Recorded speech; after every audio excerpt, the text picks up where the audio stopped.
Bases dropped on a new edition of Soccer Down Here. It's a Friday. It's a Freestyle Friday edition. Could go anywhere. There's a lot of things to get into. We got to talk about Bayern Munich winning 6 trophies in mostly a year. It would have been a year. It's not a year because of COVID. That is equaling maybe the greatest team of all time, Barcelona, in the 2009 calendar year. We'll get into comparing them a little bit, and we'll talk about maybe why Hansi Flick isn't getting enough credit for being one of the best managers in the world today. We will talk about Cristian Pavón heading back to the LA Galaxy. It appears, it's not done, but it appears that will be the case. A little bit of a back and forth on what the terms are going to end up being on this transfer. But by all accounts, he's heading back to Los Angeles on a 8-figure deal to some percentage of his pass. You have the Argentine League starting tonight. Their reserve league has started this morning. I kind of love how they do the reserves on the Friday mornings around the training grounds. It's a cool thing that Teise covers, and you start to see some of the guys on the way up. Ezequiel Barco played in the reserve games before he broke through at Independiente. You're seeing guys now who could be breakthrough stars later in the year. Kind of a cool thing that I wonder if MLS is looking at with their thoughts about a reserve league rather than teams playing in USL Championship, USL League One. I don't know if either one is necessarily the absolute way to go. A lot of it depends on how the games are presented and what they mean, and we'll get into some of that as we go today as well. We'll take your questions. We'll talk about the games coming up this weekend. Lots of stuff. And to be part of it, you can tweet at us at Soccer Down Here. Email us, soccerdownhere@gmail.com. You can join us on the Twitch pitch if you are listening on the app. If you're listening on soccerdownhere.net, you can come over to twitch.tv/soccerdownhere, join the chat room. It gets a little out of hand at times. I can't keep up. I'm trying to do a show here, and I see just a scroll going like this all day. And, you know, half of it's yelling at us, half of it's yelling at somebody else. Not really much yelling at each other, which is very cool. Lots of good times. So thank you to everybody who's on the Twitch pitch on the daily. And part of that, we got to start with Bayern and Tigres yesterday. Thought there would be a lot of goals in it. There was a lot of action in it. It wasn't a typical 1-0 defensive kind of game. There was a lot going on, and Tigres was the inferior team. There's no way around that. Bayern is a powerhouse, even not at full strength. They're still a powerhouse. Tigres kept them honest, though. I think for a long way into this, the goal that was allowed, and we'll get into one that was disallowed, the goal that was allowed has some controversy. It has some controversy in Mexico anyway. I don't think it was really talked about much else about a possible handball in this. It was originally flagged for offside, which was not correct. This is where, again, you hate VAR so much. VAR got this one right. I thought it was offside watching it. I even thought it was offside watching it on the first time. It was very close. A defender's leg who was not involved in the play kept him onside. You know, if we're going to get really upset about close calls one way, it's a close call the other way, but I guess it's all right. There's a question about the hand issue. I've seen some still shots. I think the feel of the call, they got it right. It would have been incredibly harsh. It comes off of his head and a collision with the goalkeeper and comes down to his arm that might have been away from his body just a bit. The way the law has been tweaked and backed and forth and all these things, it could have been called because it touched his hand and immediately going into an attacking move. There was no intent, in my opinion. There's no intent at all to use his hand there. I don't think there's much in it. I don't think there's much in it at all. But in the Mexican media, which, look, I get it. I understand they're going to be defending their guys. And in the Mexican media, this is a big deal. And there were lots of still shots making their way around. You watched it yesterday, John. What do you think of the match as a whole? Well, let me go back to your point first about the intent. I didn't think there was any intent there, and so I'm with you in that regard. But no, I watched the match yesterday, and I think that Tigres accounted for themselves very well. And at the same time, yes, to your point, when you look at Bayern, Bayern is still an absolute powerhouse. But I think that even in a loss, in a 1-0 loss, I still think that Tigres and CONCACAF acquitted themselves very well on the world stage in this regard. I know that I think at the half, I think it was 60-40 possession. And there's that momentum thought that you always have that, yes, Tigres is still in it. It's still scoreless. It's still scoreless. It's still scoreless. But you're waiting for that moment to come from Bayern where they get the one goal on the board, and that's all they need, and that's eventually what happened. So it's just like you kind of got that feeling it was going to happen sooner or later. It did, and Bayern ends up getting the 1-0 win and ends up Club World Champs. Sixth trophy in the year. It would have been 2-0. There was a goal called back. Looked a little familiar. It's something that I remember at Mercedes-Benz Stadium, and I was very vocal in pointing out that should have been called back when Caden Clark hit a shot right at a player, and he jumped out of the way, but I guess he didn't impede Brad Kazan's anything, except he did. In this case, it was called back, and we've seen this called back pretty consistently outside of Major League Soccer. And look, Yes, I feel a little more justified again about saying this after that game and during that game and throughout it when there were a lot of people who were very vocal in, no, you don't know what you're talking about, no, you're wrong, no, you're a homer, blah, blah, blah, blah, blah. And to the point that people involved with the Professional Referees Organization were emailing Kevin and I as we're in the post-game show explaining why we were wrong. Did they email FIFA and explain why the referee in the Club World Cup final was wrong? Haven't heard. Just saying. It happened in the Champions League too. Just saying. I like that this is being called this way because I understand, and it's an incredible shot from Joshua Kimmich, who's just one of the most underrated players in the world. He needs more love from the media. He's an unbelievable talent. Incredible shot. Don't know if Nahuel Guzman is going to get to it or not, although he had an incredible day. I think he ended up with 8 or 9 saves on the day. But the player running across, who is in an offside position, who has to avoid the shot, the goalkeeper is frozen for a second, for a half second, for a quarter of a second. Doesn't matter, because that player is in not the line of sight, but in the path of the ball, which means it could be redirected, which means, you've seen it how many times, goalkeeper dives one way, the ball deflects the other way, goalkeeper's in the air looking back like, oh. I mean, you've got to account for that. You can't gain that advantage by being in an offside position. Otherwise, I'm going to tell my strikers to stay in offside positions and jump out of the way of the ball. So, it is what it is. I'm glad that it's being called this way because I think it's the right way to call. I think it is the spirit of the law. I think it's gaining an unfair advantage. Anyway, it's a small portion of it. Bayern were the better team. Guzman was very good. Byrne says the goal was a mistake. He should have come out and punched the ball away. It came out late. Yeah, I mean, he's not the best goalkeeper in the world. He's a great shot stopper. I think the rest of the game is sometimes a little loco. It's all right.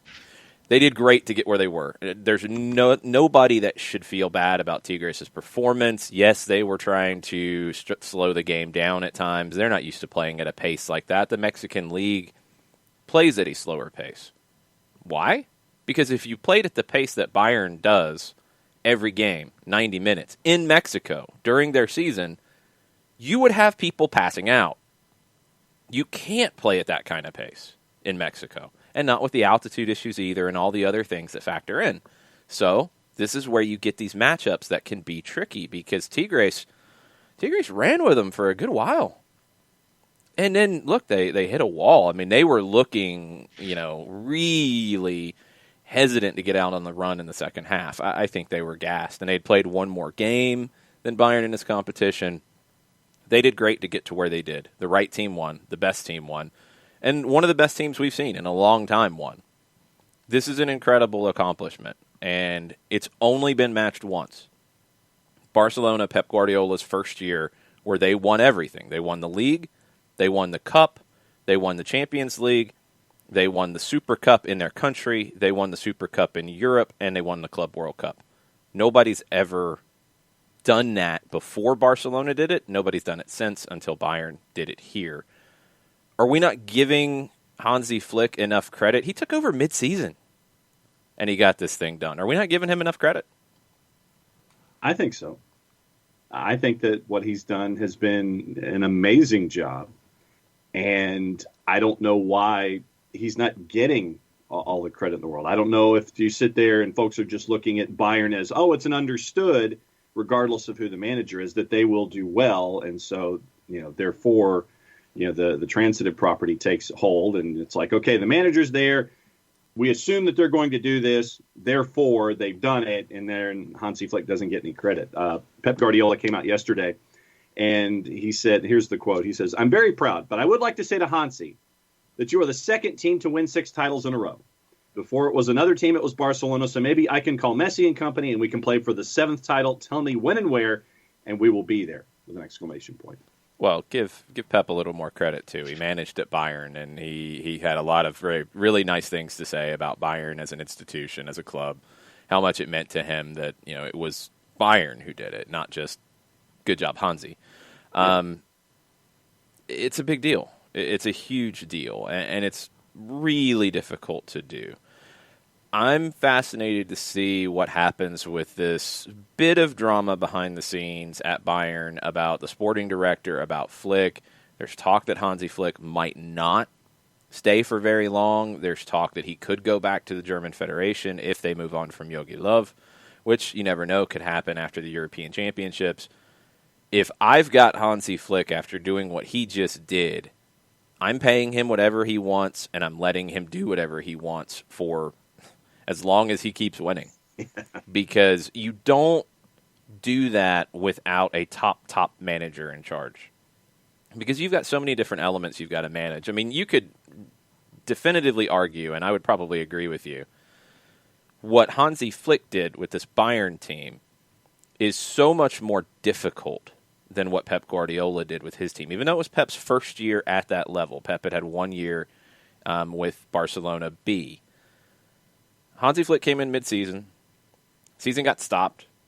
You're dealing with coronavirus. You're dealing with the pandemic. You're dealing with a Champions League format that is completely different, single-game elimination stuff.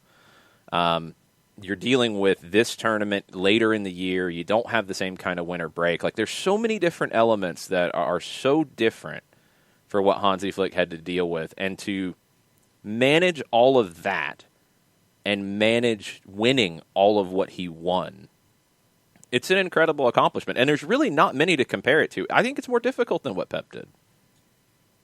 Here's a guy in Hansi Flick, if I'm not mistaken, who has more trophies than losses so far in his time at Bayern Munich. Yep. And with everything that he's had to tackle in the sense of all of the obstacles to make sure that you can have a squad, compete in your league, compete in all these other competitions, and come out on top of all of these, I honestly don't know why he's not getting more credit or the credit he deserves, however you want to phrase it. I honestly don't. And when I saw that stat yesterday after they won Club World Cup, that he has more titles than losses, more trophies than losses, that blew me away, and it put into context everything that he's had to go through and come out the other side with all the successes that he's got. He's the first person to win the Club World Cup and the FIFA World Cup as a coach. He was an assistant in 2014 with Jogi Löw. It's an incredible accomplishment. And Bayern now, when you look at them in Germany, they have handled some difficulties. They have not been at their best for this whole year, which I don't think anybody can be, really. I don't think you can even necessarily expect that. It's probably not fair to. But they've handled all of that. We've talked about their slip-ups from time to time. They're 7 points clear at the top of the table. They've scored 58 goals in 20 matches. They've won their last 5 in a row. They have conceded more than they typically have, but they've played in a way that they're going to prioritize scoring 58. If they give up 26, that's fine. You can handle that. RB Leipzig plays today. They can cut it back to 4 points, but that would leave Bayern with a game in hand. Bayern's going to have to now get back into play. RB Leipzig needs to put the pressure on them. Wolfsburg is 10 points back. I mean, you're getting to a point that it's only RB Leipzig who can push them. Can Bayern defend the Bundesliga, which would be defending one of their 6? You have to look at them as one of the favorites in Champions League, so they could defend that. It's incredible. They're out of the cup, so they can't defend that one. You're going to have a new cup winner in Germany. But what they're doing is unbelievable. Can they keep it up? When you've got guys like Kimmich, like Lewandowski, you're going to be fine. Thomas Müller, I mean, I think he would have helped a lot yesterday because he would have helped break down Tigres. He would have helped break down their more defend and counter kind of approach. His movement off the ball is brilliant at times. He finds space. But when you've got players at the level that Bayern has, and it came up in the watch-along yesterday on our Discord, I think it was Sean who had asked, when is Lewandowski going to go to the Premier League? He doesn't need to. He's good. Doesn't need to go to the Premier League. If you're at Bayern, you don't need to leave. If you're a top player there and you're being treated like they treat their players, you don't need to go anywhere. You're going to be in a position to win everything. And yeah, the Premier League sometimes is more competitive than Germany in terms of the league part of it. But Champions League, Bayern has as good of a chance as anybody, and I would probably put Bayern at Atleti right there this year. Yeah, no doubt. They would be my 1 and my 2. And just for the record, juice boxes for Leipzig and Augsburg. No real surprise. Leipzig is a big favorite at a minus 370 for the game this afternoon. Well, it's going to be a difficult one today because you got snow all over Germany. The temperatures today, it's an evening game, could be as low as 5 degrees Fahrenheit, minus 15 Celsius. Crazy. It's a must for Leipzig, and Augsburg is in a bad position. They're 13th. They've lost 5 of their last 6. RB Leipzig has to win. They have to win. They have to push. They have to keep the pressure on. I don't see any way they get past Bayern. I think Bayern wins the Bundesliga again, and I think Bayern will now be looking ahead to Champions League and how they retain that title. When it comes to, and I know that, how long did the Pep run continue after winning the 6 off the top of your head? Well, he was there 4 years, and he won another Champions League. He didn't just keep winning everything because you can't do that. It's almost impossible. But he won leagues. He won another Champions League. He won cups. I mean, he won a lot. He was at Barcelona for 4 years. So then I guess my question is, at the end of this window for Bayern, realistically, in addition to the 2 titles that we're fairly confident that they're going to, either have a discussion in or win, meaning Bundesliga title and Champions League. How much longer do you think this run could go for Bayern as they're currently constructed? Well, they're not going to stay currently constructed. That's why the question doesn't even apply. Bayern's going to reload. They always do. They're not going to say, like, oh, we can't add any players. Oh, we can't get rid of any players. No, they're going to. David Alaba's going. I mean, and David Alaba is not an older player. He's 28. He's going. He's asking for more money. It doesn't work. You're going to go reload. You're going to go get a 20-year-old probably. Upamecano might be coming into town. All right, that's taking away a defender from one of your rivals. That's what they do. Dortmund gets good, you go buy Dortmund's best player. Leipzig gets good, you go buy their best player. You keep reloading. Manuel Neuer's not slowing down at 34. Boateng is 32. You're going to have to figure that one out. But again, you're getting younger at center back. You go through the top players in this team. Kimmich is 26. He's not going anywhere. Javi Martinez is going to go. He's been there for a long time. He's been great, but he's not really a part of the group now in any significant way. He's 32. Goretzka's 26. They're not going anywhere. They've got new guys coming through. They're fine. Like, Lewandowski's 32. Does it look like he's slowing down? No. Nope. Mueller's 31. He's not slowing down. Like, They're not going to stay as they're currently constructed is the number one thing, because they're going to reload starting this summer. They can go as long as they want. I mean, how many Bundesliga titles have they won in a row? Good question. Because the Champions League's a crapshoot. I think that's the thing you got to understand here. The best team doesn't always win the Champions League. So much of it is down to the draw. So much of it is down to luck. So much of it is down to health in these matchups when it comes. It's the best teams have the best chances to win the Champions League, but the best team doesn't always win it. Right. Like, Pep Guardiola is not a bad manager because he hasn't won a Champions League in a long time. No, not at all. Jurgen Klopp wasn't a bad manager before he won a Champions League. You know, I mean, it's very difficult. So that's not your measure. That's why I think that when Real Madrid folks say, well, Zinedine Zidane's the best manager because he won 3 Champions Leagues in a row, I would disagree. There's a bit of luck to that.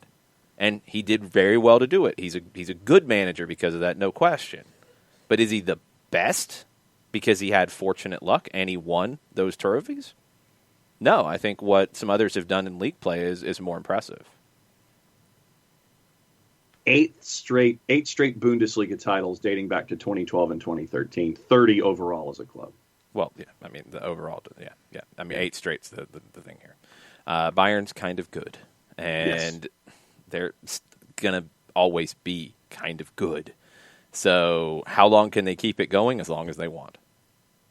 Basically, as long as they want, because there's not anybody that has gotten to the point that they can keep all of their top talent. There's not anybody who has the financial wherewithal in Germany to develop a team and keep it.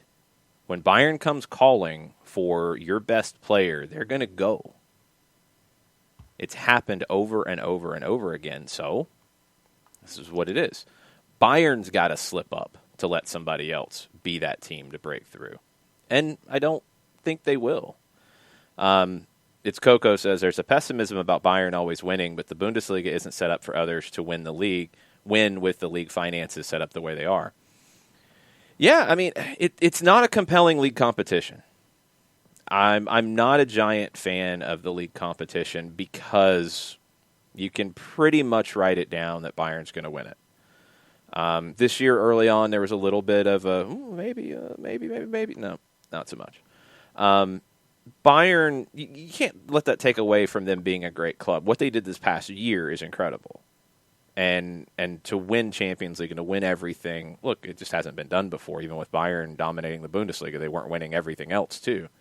So it doesn't take away from that. But as a league competition, I'm not as excited about the Bundesliga because it feels like, okay, it's going to be Bayern's title to lose. Yeah, and they don't, because everything is, not intentionally, in my opinion, but everything's stacked in their direction. So they're going to be able to take advantage of that. But they get good players and they get good managers and they develop well. They play good soccer. It's a good team to watch.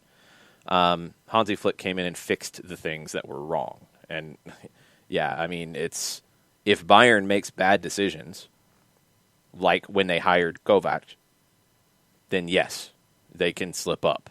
But they fixed it really quick with Hansi Flick, and now you see where they're at. I think Bayern is going to be one of the contenders for Champions League. We're back in the Champions League next week. And it's going to be strange with some of these games not being played where they are intended to be played. You're going to have games played in different places in Champions League and Europa League. You had another one added to the list, which is really dumb, in my opinion. Arsenal's home leg of the Europa League against Benfica is being moved to Athens, Greece. That's on February 25th. On February 18th, instead of playing in Portugal, they're playing in Italy. So neither leg is at the team's home facility. Why don't you just play one game?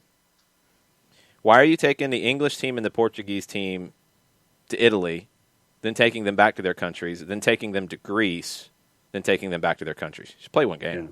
Nobody's got the home advantage here. Just play one game. Just stop. I mean, if it's TV purposes, give back a little bit of the money. You want to spend more on all the COVID protocols to do this? I mean, you can't really justify that. I'm sorry. There's just no way you can really make that make sense. So you're going to have more of that as we go in Europe, but yeah, it's back next week. And and I had seen stuff about it returning and all the games that are going to be a part of the window, and we talked about all the games that are being displaced and everything, but it's like, didn't we just have it? And now all of a sudden it's right back on top of you with Champions League. So yeah, I mean, you're going to have all of this to add to schedule compression and travel and domestics and all this kind of stuff. And it's just, for me, injuries are going to be in the back of my mind. It's like all of this travel, all the schedule compression, all these different things. How are the teams going to be affected in all of this? And that's just something that's going to be in the back of my mind. Is it always in the back of your mind? Yeah, I mean, it is, but with schedule compression and travel going to places that are... The travel's not the issue, no. Out of the loop. Nah, the travel, that part's not the issue. The schedule compression is, not because the Champions League is any more compressed, it's like it always is. It's because of all the games you've played leading up to it. KFC asked about the rationale with these moves. It's not so much the outbreaks in home markets. It's about being able to bring people in from different countries. So the UK has a travel ban on people coming in from Portugal. Portugal has a travel ban on people coming in from the UK.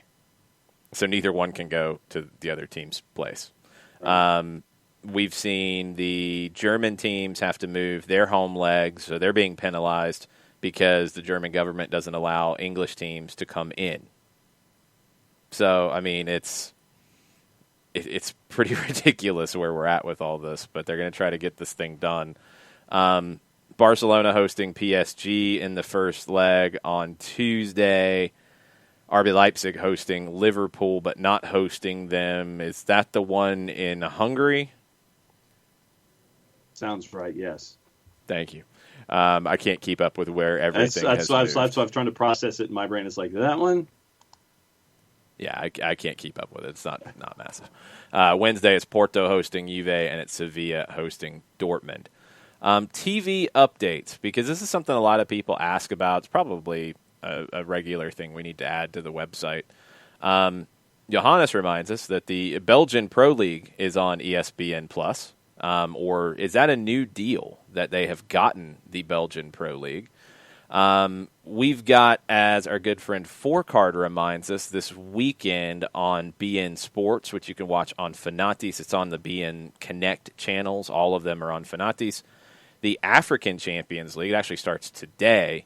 Kaiser Chiefs play tomorrow. Al Hilal of Sudan plays tomorrow. Fourcard is liking the juice boxes on Al Hilal. Okay. I don't know if I'm going to trust you yet, Fourcard. I'm going to have to watch that one there. Yes, the Belgium deal is new. Thank you. I couldn't remember, Johannes, if they were already there or not. ESPN Plus has grabbed the Belgian Pro League. 3 games per week. Match coverage begins this weekend. Mm-hmm. So you've got that to add to the mix. You've got the Argentine Copa Liga Profesional de Football that starts today. 5:20 is the first game. You got 2 games tonight after that. You got games all weekend. I think Boca and River both play on Sunday. That's all on Fanatis, fntz.co/soccer down here. They have all the games there. You've got, all the other usual suspects. France is on Fanatis and BN. La Liga is on Fanatis and BN. You've got Peacock and NBC Sports Network with Premier League. You've got Scotland on ESPN+. You've got Bundesliga on ESPN+. You've got Serie A on ESPN+. You've got pretty much everything you would possibly want to watch on some channel that you can get reasonably easily. You're going to have to pay for it, but I can't control that part of it for you. Yes. U.S., Mexico, Brazil, Argentina, Uruguay, Ecuador. I think the 2 we need out of South America really, 3, because MLS and Paraguay do a decent bit of business. We don't have access easily to the Paraguayan League, the Chilean League, or the Peruvian League. We've got Colombia, we've got Uruguay, we've got Ecuador, we've got Argentina, we've got Brazil. The Venezuelan League, not super strong. The Bolivian League, not super strong. Sorry, folks. I'll take those too. If they want to give them to me, I'll watch those. I'll watch the strongest play. And Jorge Wilstermann, but can't do that. You've got Spain, you've got Portugal, you've got France, you've got England, you've got Scotland. You've got Belgium, you've got the Netherlands, both on ESPN+. The Scandinavian leagues, maybe that's the last one that we're kind of missing at this point. The Greek league. I don't think we have access to the Greek league very easily. Russia? I thought Russia had been picked up somewhere. You always go to the Russian league. Oh, that's weird. Well, I mean, but it's weird. I would go with Ukraine first weird. and then Russia, so that would be a little weird. I thought the Russian league had popped up somewhere. I might be wrong. You don't have much access to the African leagues. Yeah. You have some access to the Asian leagues. The J League is one big one that I don't think you have easy access to. It might be a YouTube thing. The A League in Australia you have on ESPN Plus. I think you still have that on ESPN Plus. You do. Okay. Yeah. They were very having early TV in the issues, but those were domestic. The K League, the Korean League, which you're starting to see more talent migrate from and to, don't know where that one would be. So there's not much. J-Dub just asked about the K League. There's not much that you can't get easily. It's pretty wild. Turner, I did not know the J League teams are fudging attendance numbers. I'm going to need more details on that one. Craziness. Okay. Perfect Tommy believes the Russian league is on 11 Sports, which you can get on Fanatis. You can get in other places too. The Austrian league is on For the Fans Network, and a lot of that stuff is available free. I think Pluto TV has it. Zingo TV has it. It's also on Fanatis. There's a bunch. Johanna said K-League was on 11 Sports. I think I've seen some K-League. I just can't remember where I've seen it, where it's been. The Saudi League. It's Coco asked about the Saudi League. That's another one that is not available easily. There's not many big leagues that are not available. So who's in play right now? We're not going back through all of them again. John, geez, you got to write these things down, my friend. I'm not going back through every major league I could think of off the top of my head and do it again. No. You're going to have to do that on your own time, my friend. You can go back and listen to the show on the podcast edition. There you go. Jupiler League, remember, Matt Miazga plays at Anderlecht, Mark McKenzie's at Genk, Ethan Horvath's with Brugge, and Chris Durkin's at Sint Truidense. And boom goes the dynamite.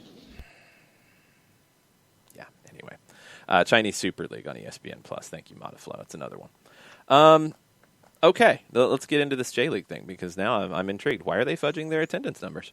Dan Orlovitz, who covers the J-League in great detail, also part of the Union Happy Hour series. Dan's good people.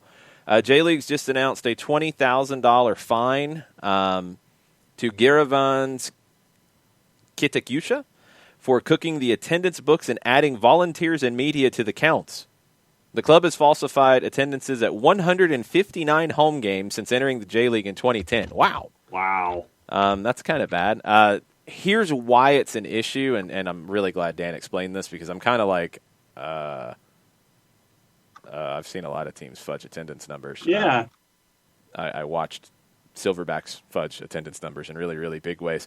Anyway, since I'm sure a number of followers might be surprised that this is a thing, the J-League has had occasional issues with falsified attendance for a while now, especially because crowd sizes are a condition for admission to the league and affect sponsor deals.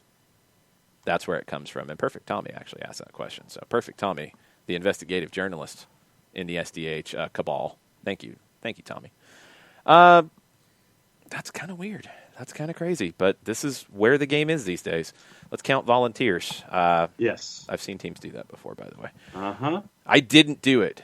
I just was the person putting the attendance number in the stats, and I asked what it was.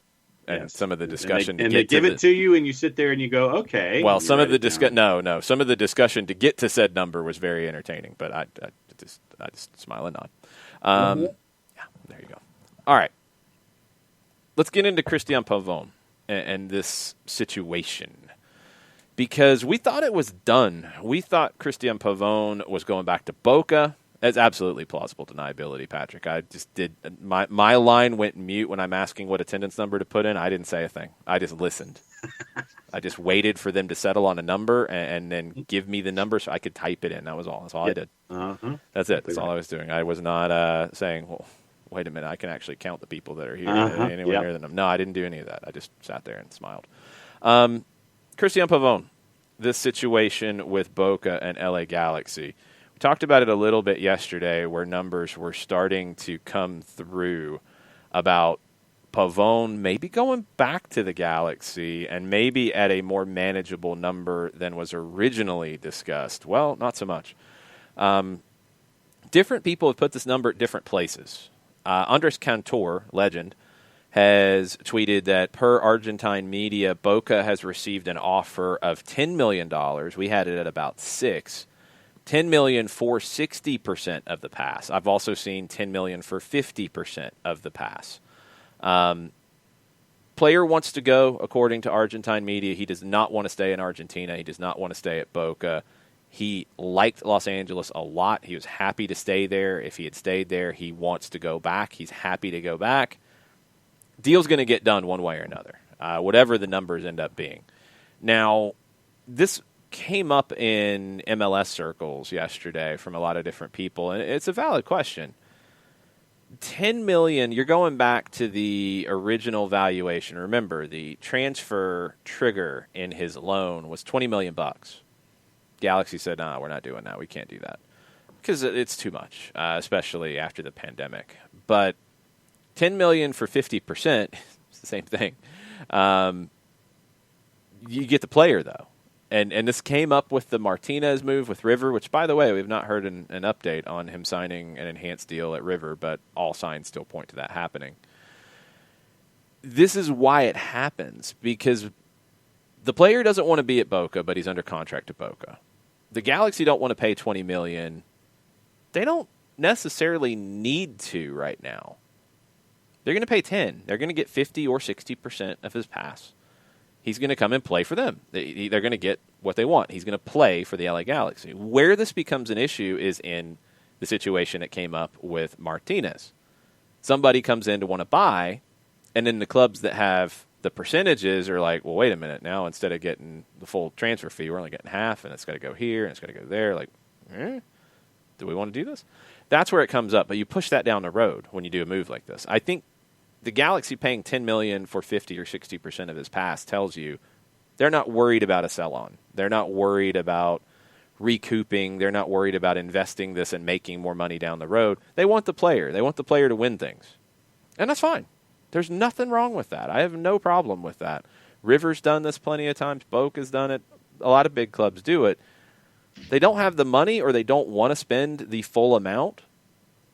Okay. You do what you got to spend to get the player into your camp. And if it's 10 to get 50 or 60%, you take it. You take it. Both sides are happy. If you sell him down the road and say you sell him for 20, then you basically get your money back on the transfer fee. That's not bad if he's won trophies for you. And I know that initially the Galaxy had kind of squawked because they had said, well, we've already invested X amount, therefore we should get a discounted number from you when the negotiations started with Cristian Pavón. But now we're now to this point where the numbers seem to have come up to be the $20 million, but a percentage of both. That's called negotiation. Oh, yeah. That's, no, I want credit for this. I want credit for this. I got a coupon over here. Yeah, it's expired, but it's still good, right? Come on. That's negotiation. Of course they want to try to get that number lower. It didn't work, did it? No. Not at all. Got it down from 20 to 10 with a percentage. You got your player. Now let's see who else the Galaxy bring in to surround with Pavón and hopefully an improved Chicharito in 2021. Yeah, I mean, they're going to have to get goals out of Chicharito. That's the big question with the LA Galaxy in 2021 is are we going to see a Chicharito that looks anything like what we've seen before? You add Pavón to this team, you're going to be at 21 players on the roster currently. There's still a lot of work to do. The things we've said about this team are still the same. You add Pavón, you have a starting winger. You still need another one. You've got Chicharito up top. He's got to produce. You've got a midfield with Leggett, with Jonathan Dos Santos, with Efrain Alvarez. Okay, cool. That's a good trio. Happy with that. Outside backs, Danilo Acosta, of Jorge Villafana, of Julian Araujo. Good. You've got a good core of outside backs. You got three. You're probably going to need a little depth there. Center backs, you've got Giancarlo Gonzalez. You've got Daniel Steres. All right. Nick Dupuis. All right. Got a couple of young guys that you've signed. They need time. Goalkeepers, you're probably turning to Jonathan Bond, who you brought in as an international. Hasn't played a lot in the last couple of years. Is he going to be ready to beat out Jonathan Klinsmann or Justin Vom Steeg or Eric Lopez? I mean, it's not a great starting 11 as it currently stands, because I don't know who's on the other wing. I guess Jonathan Perez. There's not a lot of depth beyond it. I mean, you take your starting 11 out, you've got Sasha Kljestan as a reserve number 10 that you can count on.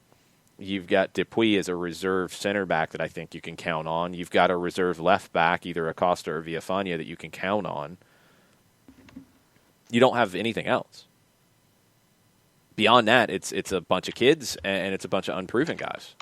So there's still a ton of work to do for the LA Galaxy. Now, they should have a good bit of money to do it with. They should have a lot of cap space. They should have the ability now with Greg Vanney in place to go out and do some good recruiting. There are some players still out there as free agents in the league that would help that team and provide some of that depth, but they need some impact too. And Pavón is part of it, but I wonder if there is more to come from the LA Galaxy going down to South America and doing some shopping.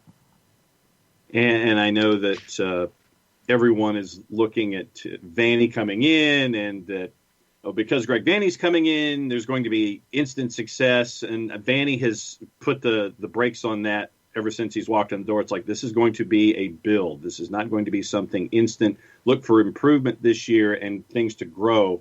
But, yeah, not an immediate turnaround that folks might be hoping just because Greg Vanney walks in the door in 2021.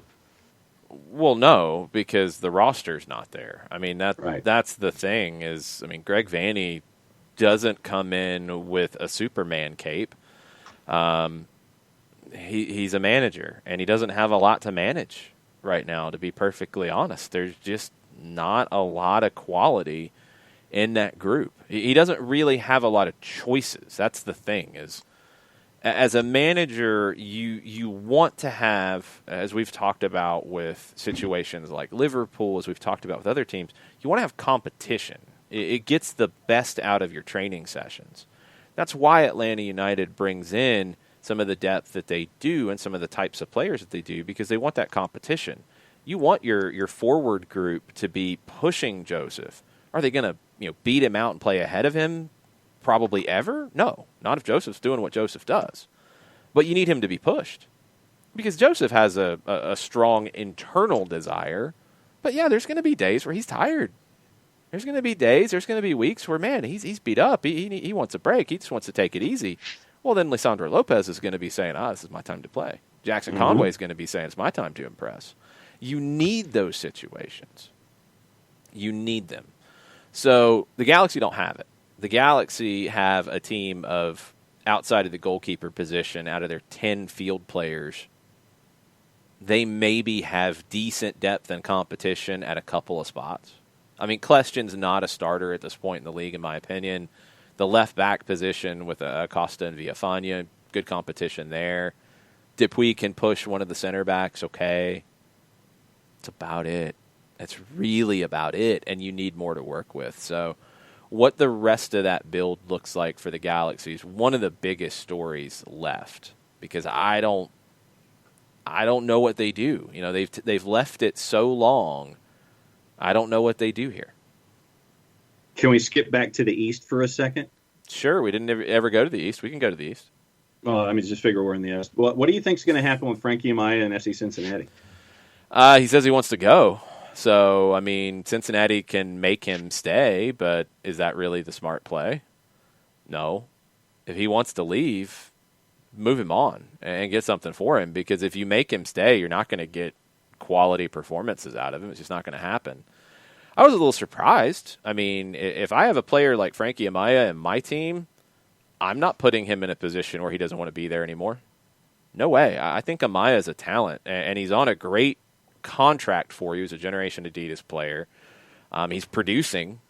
He's a little bit of a tough one to fit in terms of position because people thought he was going to come in as a 10 or an attacking central midfielder, if not a playmaker. I think he's probably more of a box-to-box. He plays a little bit deeper. He can give you those elements going into the final third that are good. He's not a pure defensive midfielder, but he can defend. He covers a lot of ground. I think he's a really good player to have. And the way they've built this team, you've got Harris Medunjanin as that 6, and you've got him for another year. You probably get another decent year out of him. You brought in Makocho. Good player, good pedigree. He's 29. He's under contract for this year. Don't know how much more beyond that. You've got Alan Cruz, who's another one that I think is a very good player who doesn't seem to have much of a role with Jaap Stam. So you've got Amaya, you've got Cruz, you've got Medunjanin, you've got Makocho, Caleb Stanko is there. You brought in Ben Mines. Okay. You're going to play 3 of those guys. You're going to play Medunjanin and Makocho, no problem. It should be Amaya, no problem. Doesn't seem like that's the case. He wants to go. You need to move him on. You've got players in that position, so you don't have to have him. You have needs. We'll go through Cincinnati real quick. Goalkeeper, this appears to be the last year on Przemysław Titon's contract, and he's got to be the guy until further notice, but they added Cody Cropper. They've got a homegrown in Beckham Sunderland who's 17. He still needs time. You've got Ben Lunt, who has played a lot in USL Championship, who can push. Cropper's got that experience too. Both of them can push. I think they can beat out Titon because he's never been the guy every game. He always seems to either have an injury or a dip in form and loses his spot. They added Ronald Matarrita on the left side. Great pickup. Center backs, they've got Hagelin, they've got Pedersen, they've got Vanderwerf. Good, but 3, you're going to need somebody else there. Right back, you either need one or you're going to be rolling with Zico Bailey or Saad Abdul Salam. Abdul Salam is what he is. He's a good rotational right back. I don't know if he's a starting level player on a top team in this league. Zico Bailey's 20. He's shown flashes. He's got about 300 minutes of play in MLS. Flashes. You want to roll with that, or do you want to go get somebody? Depends on where you think you are as a team. Can they compete this year? Probably not. And you look at what they're going to be going through next year. They've still got more decisions to make because they screwed up their roster year 1. Yep. They screwed it up badly, and they've had to try to fix it. And they fixed little things. Like, I thought getting Medunjanin for them the way they wanted to play was good. I think it's still a good pickup. But, I mean, you probably only got one more year of him at this level. He's under contract for this year, but can he play at this level another year past this? That's a tough decision. You've got decisions up top because Jurgen Locadia hasn't been the guy. You got to move on. Brenner, okay. You added Kovacevic from Hoffenheim on loan, but you got to make a decision there in June. He only played 90 minutes for you. You've got Yuya Kubo, who's good. I don't know how much better I'd say than that. I think he's good. You've got Alvaro Barrial, who was not good last year in just a little over 300 minutes. He's out of contract at the end of the year, going into an option. Joe Zhao is solid.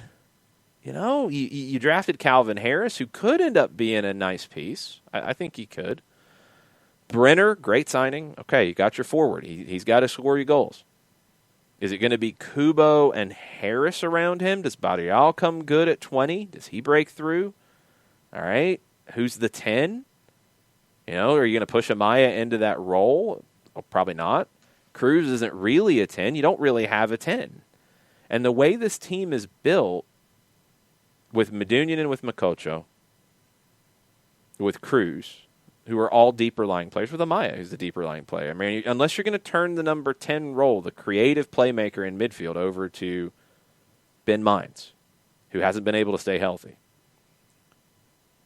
They should move Amaya in the league. I don't know if there's a 10 in the league that they could get that they'd be satisfied with, but create the space to go sign somebody if you need to.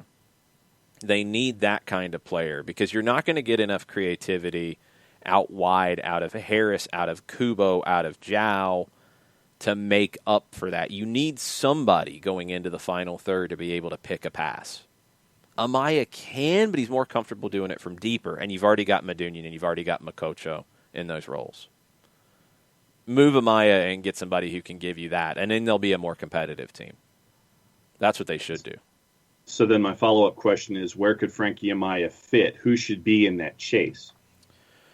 Well, if Atlanta hadn't went out and gotten Ibarra and Sosa, which has, those players have said they're coming, so I think it's safe to assume they are coming. Yeah, he would have been a great fit in this. Absolutely a great fit in the way that I think Gabriel Heinze is going to have this team play. But you don't need him now. Austin could absolutely use talent because they're still building talent. Their midfield is not bad, though. You've got Alexander Ring. I think Amaya is an upgrade on Segura. I think Fagundes is more of that creative player in front of him. You've got Pochettino now. If you added Amaya to that, if you had a midfield of Ring, Amaya, and Pochettino, that's pretty good. That's pretty good because you could play it with Ring sitting behind Pochettino and Amaya where they're both kind of attacking eights and they can get forward when they need to, but they're going to give you that security. It fits the wingers you have. That would be the one that feels like the no-brainer to me, and Austin's got a lot of allocation money to work with. So you trade Amaya to Austin, you get allocation money, and you go sign somebody who can be central in front of Medunyan and in front of Makocho, who can deliver the ball into Kubo, into Brenner, and create those opportunities for Cincinnati. And you've made your team better, and you're not going to try to get into a squabble with a young player on your team who doesn't want to be there anymore. Move him on. Get assets for him and move on. And also, speaking of what's going on in the East, Tafka linked to news from NYCFC where defender Malte Amundsen is now part of their roster, coming in from the Danish side, Vela BK. Big-time, game-changing signing right there. Yeah, that's what Tafka is like, well, what do we know? Nothing. And according to Tom Bogert, Bogert says Amundsen's a versatile left-sided player that will settle in at left back at NYC, described as an athletic defender, one who's comfortable getting forward as a modern fullback. So that's from Tom Bogert. I know that, Tafka. That's what I know. I don't follow the Danish league, so I can't help you. If he was coming from Argentina, there would be a decent chance I would know who he was and could tell you a little bit. Danish league, sorry. I've only got so many leagues I can watch. That sounds like the kind of player they need. It does. Matarrita was that for them. So you're basically trying to keep the same idea. You want somebody who can get forward. You want somebody who can cover a lot of ground. It's a big element for the way they want to play. NYC is a team that I think's got a lot of pressure on them this year. I think they still have talent. They're still good. But can they make that jump? Because they've been right there for a while now. They haven't really done much in the postseason. They haven't done much in the Open Cup. Can they be elite? I don't know with this group. I'm just not sure with this group if they can be that. They need some more help. You get your left back, okay, you got your center backs. Callens and Chanot been there for a long time. Tennerholm's one of the best. You've moved on from Ring, but you have midfielders that you are comfortable with Sands, with Parks, with Morales. Medina came pretty good last year. I thought Jesus Medina was good for them. You're starting to see what he can be. Tajori Shradi, really nice player. Castellanos, Eber, good players, although Castellanos has been linked with a move to Palmeiras. From what we've seen of Palmeiras, Castellanos' agitating kind of style would really fit. He would fit right in with Felipe Melo and some of these other guys, so it kind of makes sense. But if you can get a few $1 million for him, where you've already got Eber, now Eber's coming back from injury, how long is that going to be? Can you make the pieces work for then? Fine. But they're in the same boat as the LA Galaxy in that they don't have a lot of depth. They have a much better starting 11. They have a much clearer starting 11. Beyond that, there's not a lot. Especially if you move Castellanos, then you don't really have anybody you can count on up top. You need another winger because you've got Medina, Tajori Shradi. You need another winger who can play and impact games, let alone depth. In the midfield, beyond Sands, Parks, Morales, you've got Justin Hack, who hasn't played much at all for them. You've got Thorensen, who played about 700 minutes last year. You've got Tony Rocha, who's a reserve, really. I mean, he played 53 minutes last year. Juan Pablo Torres, local guy, hasn't really played for them at all. You don't have any outside back depth. Zero. Zip. Nada. Nothing. And at center back, beyond Callens and Chanot, you've got Ibiaga, who can slide outside. He played a little over 300 minutes last year. And you've got Tavon Gray, who's a homegrown who hasn't played. You don't have any depth if you're New York. And this is a year where I think if they don't get off to a good start, you're talking about a potential midseason move on Ronny Deila. I think the pressure is on when it comes to New York. And this is a good get, but they have a lot more to do. A lot more to do. Have you seen Tati Castellanos take a PK? If I have, I don't remember it, which is a good sign. Okay, because I was going to say, if he goes to Palmeiras, is his form better than Ronnie's? Your form's better than Ronnie. Jarrett Smith's form playing foot golf is better than Ronnie, and most of you haven't seen that, and it's bad. It's really bad. Ronnie did the whole stutter, almost stop, kind of slide through, looking like a panther, then does a hop at the end of it as well after all of that, which the hop is fine, but after all of the other things, and then you miss. If you're going to do all that, you can't miss. No. You can't have it saved, and it wasn't even a good shot. I mean, it was a decent save. Behind it. Yeah. You can't do that. You can't do that, Ronnie. I was highly entertained, though. I was very happy to see that Palmeiras did not win that match. It goes to penalties, and they lose, and I was very happy about this. Very, very happy. There was still some rough penalties that were being taken in that competition, though. It was I think Al-Akhli was one of their first three, and Palmeiras was, I think, the same. It was pretty. There were some ugly saves, though, and a save's not ugly. We got to get that. We got to start drilling that into your head, John. You got to give love to the goalkeepers. If the shot is saved, it doesn't necessarily mean it was ugly. You're looking at me sideways and like I'm talking Danish to you. Well, you might be talking Danish. I am not talking Danish. When the Ronnie one sticks out in my head. Yeah, that was there were horrible. just some others that didn't look like there was a whole lot of confidence behind them. You missed the target. I'm saying in general. You missed the targets on you. Goalkeeper makes a good save. Goalkeeper needs to get credit. Even a good save, not a great save, a good save. There are saves that are awful shots taken, but we got to give love to the goalkeepers on making saves on penalties. I will give love to the goalkeepers, but if the tell is too obvious on the shooter and there's too much nonsense from guys like Ronnie, I can't give him all the credit, though. So because Ronnie did nonsense and the goalkeeper made a decent save, the goalkeeper gets nothing. You just go kick him. Goalkeeper gets credit, but Ronnie gets more not credit for being silly on the run-up. You can do both. Yeah, so what I'm saying. It's not really. You're trying to take away from the goalkeeper. Yeah, Goalkeepers are going to come after you. They got a union, man. Hashtag GK Union. It's real. We got one of the hashtag GK Unions here at the network, and I know that she'll come after me. Yeah, she will. It's true. She'll do it on her next show on Tuesday. Written on the pitch, Jessica Charman. Nice promo. Katie Weaver's yelling at us. That means it is time for John to tell us about... Oh, boy, this is going to be a weird one. No. Tell us about Steve Apolinsky. Apolinsky & Associates, LLC, proud supporters of everything soccer down here in the SDH network. For wrongful death and serious injury matters, there's only one place that you need to go, and that is Apolinsky & Associates, LLC. A couple different ways that you can have your questions answered. You can get a free consultation by picking up the phone, cellular or landline, if you have one of those at your home, like we have here at Office HD, 404-377-9191, or you can shoot Steve an email directly, steve@aa-legal.com, or you can go on the World Wide Web for option number 3. Type in aa-legal.com, hit the enter key, the return key, the arrow key, whichever advances you to the homepage.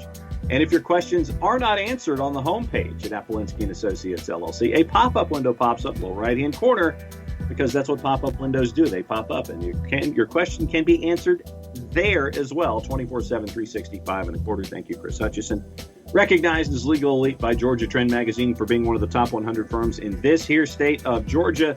Over 30 years of experience, over $40 million in judgments for their clients in Georgia and Alabama.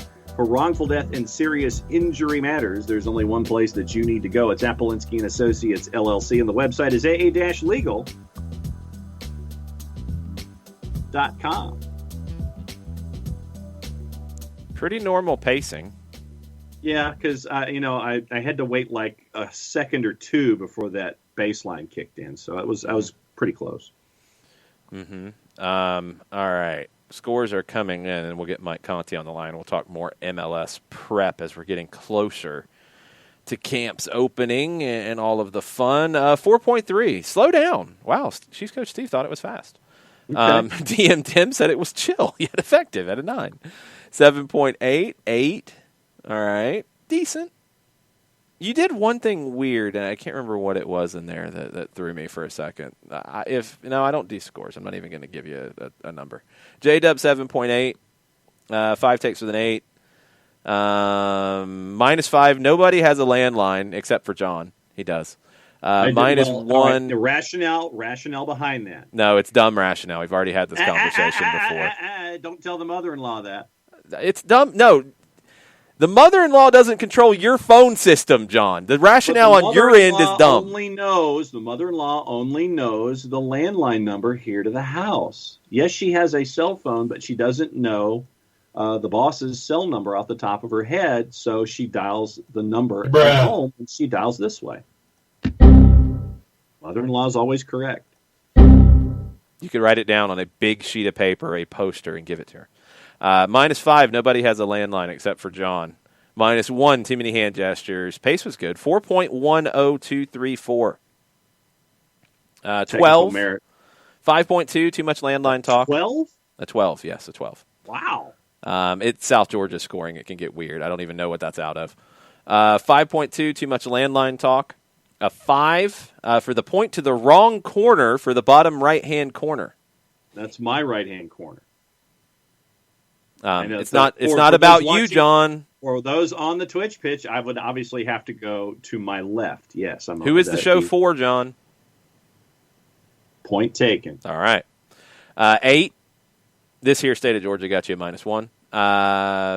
That's been constant. 7.75, 9.25, 8.21, 22021 average. Abby has a landline, so you're not alone. 8. -2 for arguing. 7. A 7. Oh, you got a -2 for arguing. Your 8 went to a 6. Cut the cord, Biddy. 4.5. Arguing about which corner. Wait, is John is in a mirror world? Yeah. Yes. Well, Colonel has a landline, too.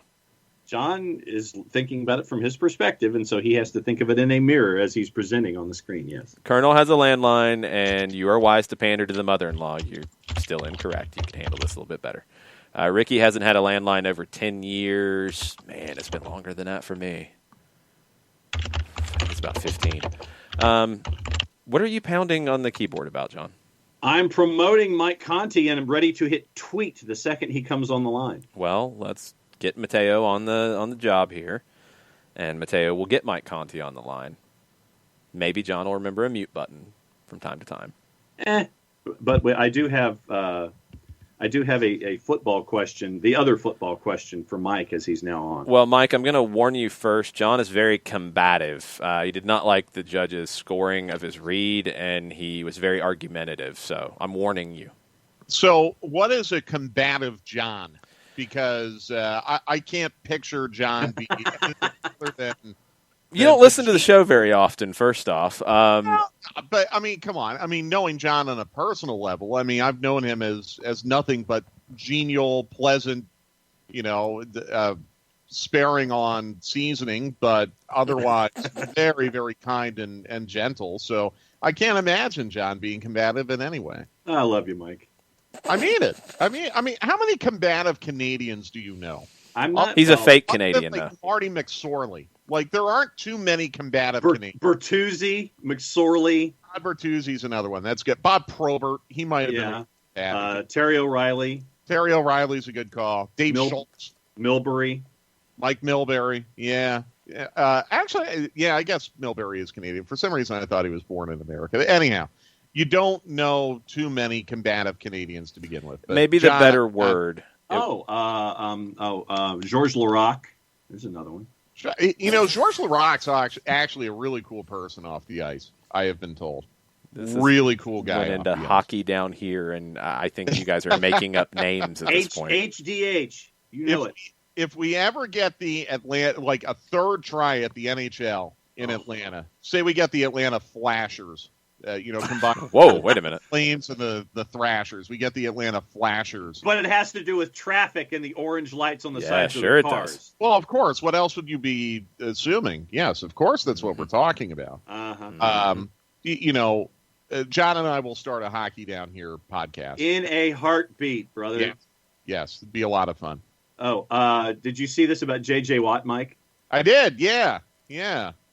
Asked the Texans for his release, and they mutually agreed to part ways. Yeah, it's, if you live in Houston, seeing J.J. Watt in a uniform other than Houston is going to be like seeing Akeem Olajuwon playing for the Raptors. It's just going to look really weird.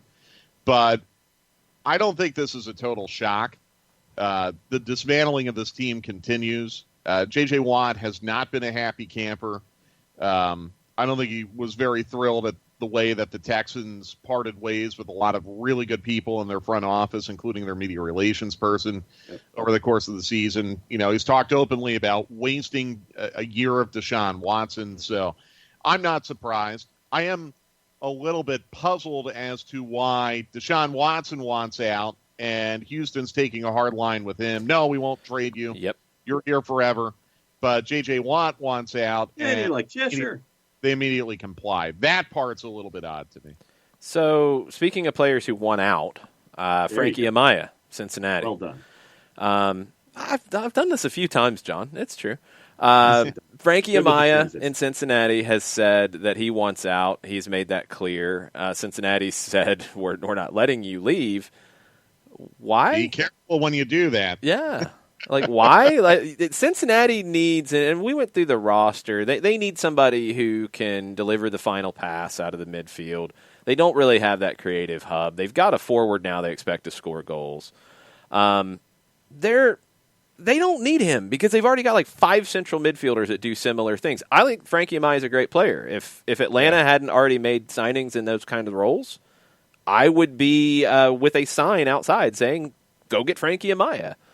But why would Cincinnati try to hold on to him at this point? It doesn't make any sense.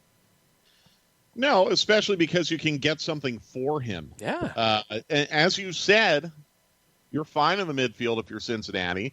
Reportedly, you might even be adding to it more. It would be a really good piece of business for the club, right? I mean, they drafted him, didn't they? Mm-hmm. Yeah. Yep. So, and Transfermarkt now has his value at $2.2 million. So you could sell him, or if you trade him somewhere in the league, at least you're getting something for him. Again, according to Transfermarkt, his contract is up at the end of this year. I mean, look, this is something that we saw Atlanta United do with Julian Gressel. We saw them do it with Donovan Darlington Nagbe. Mm-hmm. These are players that I wouldn't say Gressel didn't want to be here, but he did not agree with the club on the value at which he placed himself. And Darlington definitely did not want to be here. So the club, rather than taking a hard line and running the risk of having them walk at the end of their contract for nothing, did good business and got a lot of allocation money from DC and Columbus in separate transactions. Allocation money that they then turned around and they were able to spend on a player like Marcelino Moreno potentially. So I just think it would be in Cincinnati's best interest to move him. He's got, as I said, very high value. I could think of at least a dozen teams in this league that could use a player like Frankie Amaya. Austin. Yeah, I mean, that's a great call. And they got allocation money to spend.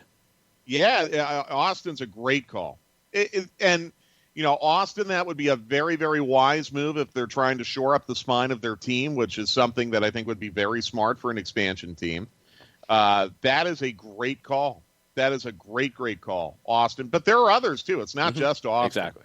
So there is a market for Frankie Amaya. If you're Cincinnati, why wouldn't you want to take advantage of that? Are you playing hardball off the top? Maybe. Yeah, that's a absolute possibility. Because you don't want to just sit there and go, well, it goes kind of to our Deshaun Watson discussion. Out of the blocks, you don't want to sit there and say, yeah, we'll put you out there, and then you could get less in a return that you could get otherwise. Yeah, I know where you're going with that, but I just don't. I don't know if that's in play here for a Frankie Amaya, especially at this juncture of the offseason. I mean, you could be right. I didn't think of that, but whether it's back channel or not, the phone has got to be on the hook for Cincinnati right now, and you've got to be taking all calls. Frankie Amaya is a really nice player. Played a lot. Played almost 2,100 minutes in league matches. I think he scored against Atlanta United down in Orlando, didn't he? Am I remembering that correctly? Was that Amaya who scored? Sadly. So he's a nice player. He's a really, really nice player. And Cincinnati has an opportunity here to do some good business for itself. Traded already? Yeah, he's gone. No, not quite. River Plate has put the finishing touches on picking up Agustin Palavecino, which we're not surprised by, and getting it done for Hector David Martinez. He is a River player now. Oh, well. On to the next. Yeah, it is. I mean, I like him as a player. He's one you're going to keep an eye on. He's still young. River in a year could be in a different position. He's somebody that you've obviously valued. We'll be paying attention to how he does at River. But there are other guys out there that you can go get now. But the Hector David Martinez possibility is now finito. Like I said, on to the next. And there's still a lot of work for Atlanta United to do. And they're still linked to a couple other players out there, including players who have not publicly stated that they're coming to Atlanta United. So lots of time for Carlos and Darren to get to work and figure out this center back situation. A couple of folks on the timeline over the last handful of days have asked Atlanta United questions, and there's one I wanted to bring up with you. I think it was Ezra Packham brought up, who are you most looking forward to seeing in the 2021 season when it comes to Atlanta United? Yeah, I think Marcelino Moreno with a full training camp and with complementary players like Dom and Lopez and Barco, really the whole package. I'm really eager to see that because I think we saw indications of Marcelino Moreno potentially being a very, very impactful player for Atlanta United and a very impactful player in this league. But there just wasn't enough time, given the circumstances of his arrival into Atlanta United, for him to build any kind of chemistry or continuity. Now he's going to have a full training camp where he can do that. And that, I think, is very, very exciting. And I would probably count Eric Lopez on the same hand there, too. The appetizer that we got with him down in Orlando against Club America was positive. It was very, very enticing, but we want to see more of it. So I know a lot of people are really, really eager about what Heinze's imprint on maybe the back half of the midfield will be, how this team is going to defend.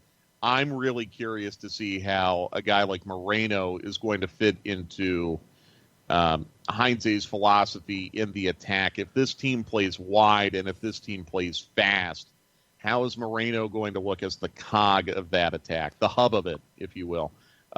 Really, and how's his interplay going to be with Joseph Martinez, too? I mean, that's something that hopefully we're going to get to see pretty quickly in the preseason if they start playing some friendlies. Because I think they can really forge the same kind of connection that Joseph and Almiron had, potentially. But we just need to see more of Moreno, and Marcelino has got to get more comfortable with his environs and with his teammates. Yeah, it's going to be a different role a little bit for him than he's used to, because Lanús didn't play purely in the way that I'm expecting Gabriel Heinze's team to play, with that that width built into it, and that creates opportunities for those central midfielders. I mean, very roughly, from what we've seen with Gabriel Heinze at Vélez, you're going to see if you want to put it this way, a 4-1-2-3. So your line of four, and questions about who that line of four will be. We'll come back to that here in a second. A holding midfielder behind two central midfielders, two wide players, two wingers, and as forwards, and your number 9, Joseph Martinez. So just envision this if you're looking at the field and you have your number 9 centrally, and he's going to stay central. He's going to drop sometimes, absolutely, but he's going to stay in that central channel generally. Your wingers are going to want to stay pretty wide. They're going to want to open up space. What does that do? That gap between the 9 and the winger, especially on that left side where we're expecting Moreno to operate in, it's going to be pretty big. And teams are going to have to figure out how you deal with that. Does that mean they're going to drop another midfielder to sit deeper to try to cover that channel to deal with Moreno? Does it mean the outside back on that side, the opposition's right back, is going to leave the winger wide and tuck in to not let Moreno come through that channel and hurt them? Does it mean a center back's going to get pulled over there? That's the idea, is the positional play model. You want to open that field up and create these opportunities for Moreno, for Barco, for Dom, for if it's Heinemann, if it's Hosetu, if it's Ibarra, if it's Sosa. That front 5 with those two central midfielders, you want to get them 1v1 as much as possible. And you want to make the other team have to put more numbers back to deal with it, because then you get more of the ball and you get to wear them down even more and create these opportunities. Mike, what did you think about the CONCACAF Champions League draw with another trip to Costa Rica? Yeah, it's interesting because the draw beyond the round of 16 is pretty favorable for Atlanta United. Yeah, very. You're not going to have to play a Liga MX team until the semifinal at least. Can you get through Alajuelense, though? That team's a raging inferno right now. In a way, I'm kind of relieved that we don't have to play them until April. Maybe they'll cool off a little bit. I said, I think when I was with you guys Wednesday morning, the two teams I did not want to play in the round of 16 were Lyon and Saprissa. And I think I picked Saprissa just because more of their reputation and the difficulty of playing in the Monsters Cave potential. Alajuelense right now it's leading the league in which Saprissa plays and won the CONCACAF League and has some kind of crazy unbeaten streak, right, guys? Like 16. They haven't lost in forever. Yeah. So it's a tough round of 16 draw. I think, again, it could have been worse. Mm-hmm. They did not draw Leon. It could have been worse. I want to be really clear about that. But Alajuelense is certainly better than Motagua was last year. And I think there's some Herediano overtones to just in terms of run of form. I think there's some Herediano overtones. Herediano was not playing very well by the time Atlanta United got to them in late February 2019. But Herediano had to go through the CONCACAF League to get into the Champions League, so they had to make a run just to get in. And oddly, after they played Atlanta United and sacked their manager, I think they ended up doing pretty well in their league. They did. But I would say Alajuelense is playing better now than Herediano was playing at this time 2 years ago. So I think Jason has said it a few times, and I really agree with him. This is going to be a tougher round of 16 draw for Atlanta United than the two they've had in the prior 2 years. But if they can get through it, then, things really open up for you. You would play either Philadelphia Union or Saprissa. You're not going to have to play Monterrey. Not going to have to play Cruz Azul, Club America, anyone like that. And then if you get through Philly or Saprissa, then you're playing, possibly Portland, possibly Club America. So get through Alajuelense, do whatever you need to do to get yourself a draw, maybe even with a goal down in Costa Rica the first week of April. Get back to Atlanta, try to find a way to see yourself through, because then I think you could have a chance you could really have a chance, a legitimate shot at getting to the semifinal of this tournament, at least this year. Yeah, absolutely. Beyond the round of 16, you like it. I mean, Club America is not quite as good as they have been. If you have to see them in a semifinal, all right. But Philadelphia or Saprissa, I mean, Philadelphia is a team you're not going to be afraid of, and Saprissa is a team that has been lesser than Alajuelense here over the last probably 6 months. So Alajuelense is going to be tough. They've got a talented group of young players coming through. I think they had 6 or 7 guys that were named to the initial Olympic qualifying roster for Costa Rica. But they've also got some veterans who have been there and done that, and it's a good mix. It's probably a better mix than Herediano had when we saw them a couple years ago. It'll be tricky. It's not one that people should look at as a walkover. It's not León. It's kind of close. Like, it's not going to be easy for the first competitive games of the year. I guess that's the biggest challenge with it, is you've got a new manager, just like we kind of did a couple years ago in Costa Rica with Herediano. It's a new manager. He's going to make his tweaks on the way he wants his team to play. You've got probably more new faces this time around than you did in 2019. That feels like the big challenge for Atlanta in this matchup. It does. But everyone else in the Atlanta half of the bracket, you should feel good about matching up with. Yeah. And that includes Club America, by the way. I agree. I think that includes Club America. I mean, you beat them less than 2 months ago on a neutral pitch. So if you can get by Alajuelense, and again, that's why I say do everything you can to get a draw with a goal, or even a close loss with a goal or two down there, and then hopefully come back up here and go through. Because if you can get through, I think you've got a legitimate shot even to make that single knockout final. Because no one else on your half of the bracket should really intimidate you. And then on the other half of the bracket, it looked like, short of the Toronto, we assume Toronto FC match with León. I think John froze. Okay, I was worried that was me. No, I think Toronto got a brutal draw. They did. Toronto got the unluckiest draw of anyone.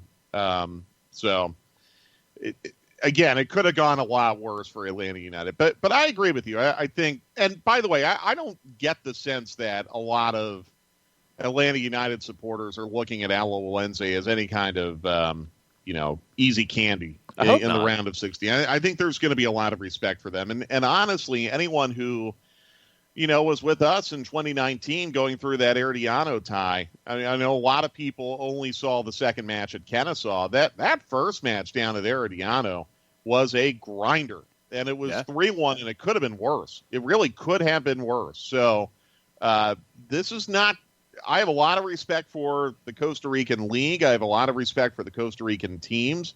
There's some really, really good players down there. So this is not going to be a walk in the park in the round of 16. But, boy, if you can get through it, then the possibilities are really, really enticing. Yeah, this is one – I mean, the differences between an Herediano and an Alajuelense and a Saprissa, Herediano wasn't just happy to be there, but they don't have the same expectation that a Saprissa, who's been in a Club World Cup, has had, and an Alajuelense who's won all kinds of trophies. Herediano is like the third kid on the block. Saprissa and Alajuelense are the two who drive Costa Rican football, and Alajuelense is in maybe one of the best eras that they've had in a long time. So they're not looking at it as we can't win this. I think Herediano had a little bit. They were ecstatic with winning 3-1 in that first leg, but they had a little bit of a wow. Okay, now we're really in for it in the second leg. Alajuelense, the sense I've gotten from Costa Rican media is, no, we can win. We're completely confident. Yeah. Well, and again, they won CONCACAF League, so they should be confident. I mean, they've gone through a competition already, and they won it. It's a second-tier competition, but they won it, and that's why they're in the Champions League now. So I'm looking forward to it. I think it's really exciting. I think one thing that really scares you, and this would scare you even if you were playing Atletico Pantoja or something like that, they're going to be kind of in the the late stages of their league. They will have played a lot of meaningful competitions back to back going into, their home leg against Atlanta United. And the more and more that we find out about what preseason is going to look like in MLS, it's going to be very, very difficult to simulate what you're going to go through down in Costa Rica in this preseason. Remember, last year, Frank took the team to Guadalajara. They played Leones Negros because he wanted them to get accustomed to the altitude and also the conditions of playing in a, kind of cagey atmosphere like what they were going to have at Motagua. And it ended up paying off because then the week after, they went down to Motagua and they got a really good draw. They played well and they got a really, really good draw. You're not going to be able to do something like that this year. You're not going to be able to leave the country during the MLS preseason. The level of competition that you may be able to play in preseason friendlies could be much, much lower than what you've typically done the last couple years. So it's going to be very, very difficult for Atlanta United going into a match that, puts you up against a team that is going to have a major comparative head start. Mm-hmm. It's going to be tough.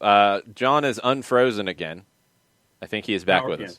Yeah, power surge knocked everything out at the house. Oh, good times. Yes, exactly. So you have to wait for everything to reboot, and so, yay. John, we got to get you one of those uninterruptible power sources that I have. They're a little pricey, but if you plug your computer and your router into it, you'll never lose power ever. No doubt. I might need to get one of those. Surge. Yes. My question that I would have reserved for 9:30 had I not thought about it until about 9:45. Since it is the weekend, and it is a weekend that a lot of folks think that has been created for just a holiday that's been created for corporate profits and margins and losses. Along those lines, what is the most creative Valentine's Day gift giving you've either done or received? Oh, wow. And I can subtitle it. What was the coolest Valentine's that you've ever had or given? Let's put it that way. Oh boy. Well, see, here's the thing. So my wife, her birthday is in late January, and we celebrate Christmas. So by the time we get to Valentine's, many, many gifts have been given over the last month and a half. Right. So my wife and I kind of have an understanding that we don't go too big on Valentine's Day because we've spent a lot of money on each other over the last month and a half. So I would have to refer back to things that I did before I met my wife. And a lot of it is stuff that it was a long time ago and stuff that I'm not necessarily enthusiastic about talking about on a. Well then since you blend Leanne's birthday with Valentine's, let's expand it to that. So so let me tell you what we're doing this year. Okay. Because it's a little bit offbeat. We love to go out and eat and enjoy restaurants here in Atlanta or elsewhere. Not really totally stoked on going to a crowded restaurant this year. Understood. So, we use Goldbelly a lot. And it's not cheap, but it's a great way to get food from a lot of the best restaurants in this country delivered to you, and then you can finish it off at home. Sometimes all you have to do is heat it up. Sometimes there's a little bit of a cooking step. So there's a really, really good restaurant up in New York City that we both like a lot, and it's very difficult to get into. It's called Momofuku. If you've heard of David Chang, the famous chef, it's his restaurant. And he does this Korean glazed pork shoulder that they braise up there in New York City, and they braise it for like 24 or 36 hours, and then they ship it to you, and you finish it off. You basically glaze it in your oven for an hour. You throw some chili flakes on it, and you're all set to go. So because we don't really want to go out to a crowded restaurant this year, we're going to simulate the restaurant experience here at home. We may even put out a tablecloth, which is a pretty dramatic, big deal here if we actually unfurl a tablecloth. So we're gonna do our best to safely simulate a restaurant experience at home this year. Went out, got plum wine yesterday, and got all the condiments and everything like that. So we're thinking outside the box this year. John, that's about as creative as I can get.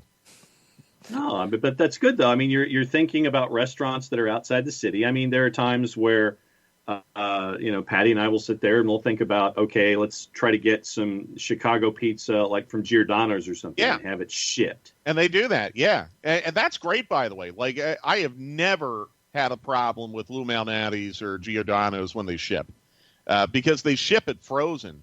Mm-hmm. So it's really, really easy. In fact, I think that's probably what delivers the best. That and the muffaladas from Central Grocery in New Orleans.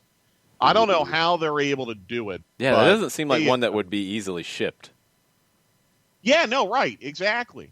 But I mean, it's a little kind of not fun to think about, but I guess the amount of preservatives involved in the meats probably make it travel a little bit better. I don't know how they do it. They pack it on a Wednesday and they ship it on a Wednesday night. You get it on Thursday, and that thing tastes like it's fresh out of the deli. I mean, I don't know how they do it, but it's you would think you were in New Orleans and you just bought it. That's impressive. That's good stuff. Yeah, I think most people on the Twitch pitch are kind of along your lines, Mike. It's, don't care about all the big showy stuff and all these different things. It's a good meal, it's spending time with who you want to spend time with. Those are the important things with it. That's the big thing. I just want to spend time. Yeah. And look, Sunday, I mean, Daytona's on. Certainly you'll be watching that. But no, I mean, that's what it's about. That was awful. Like in college when you would have to...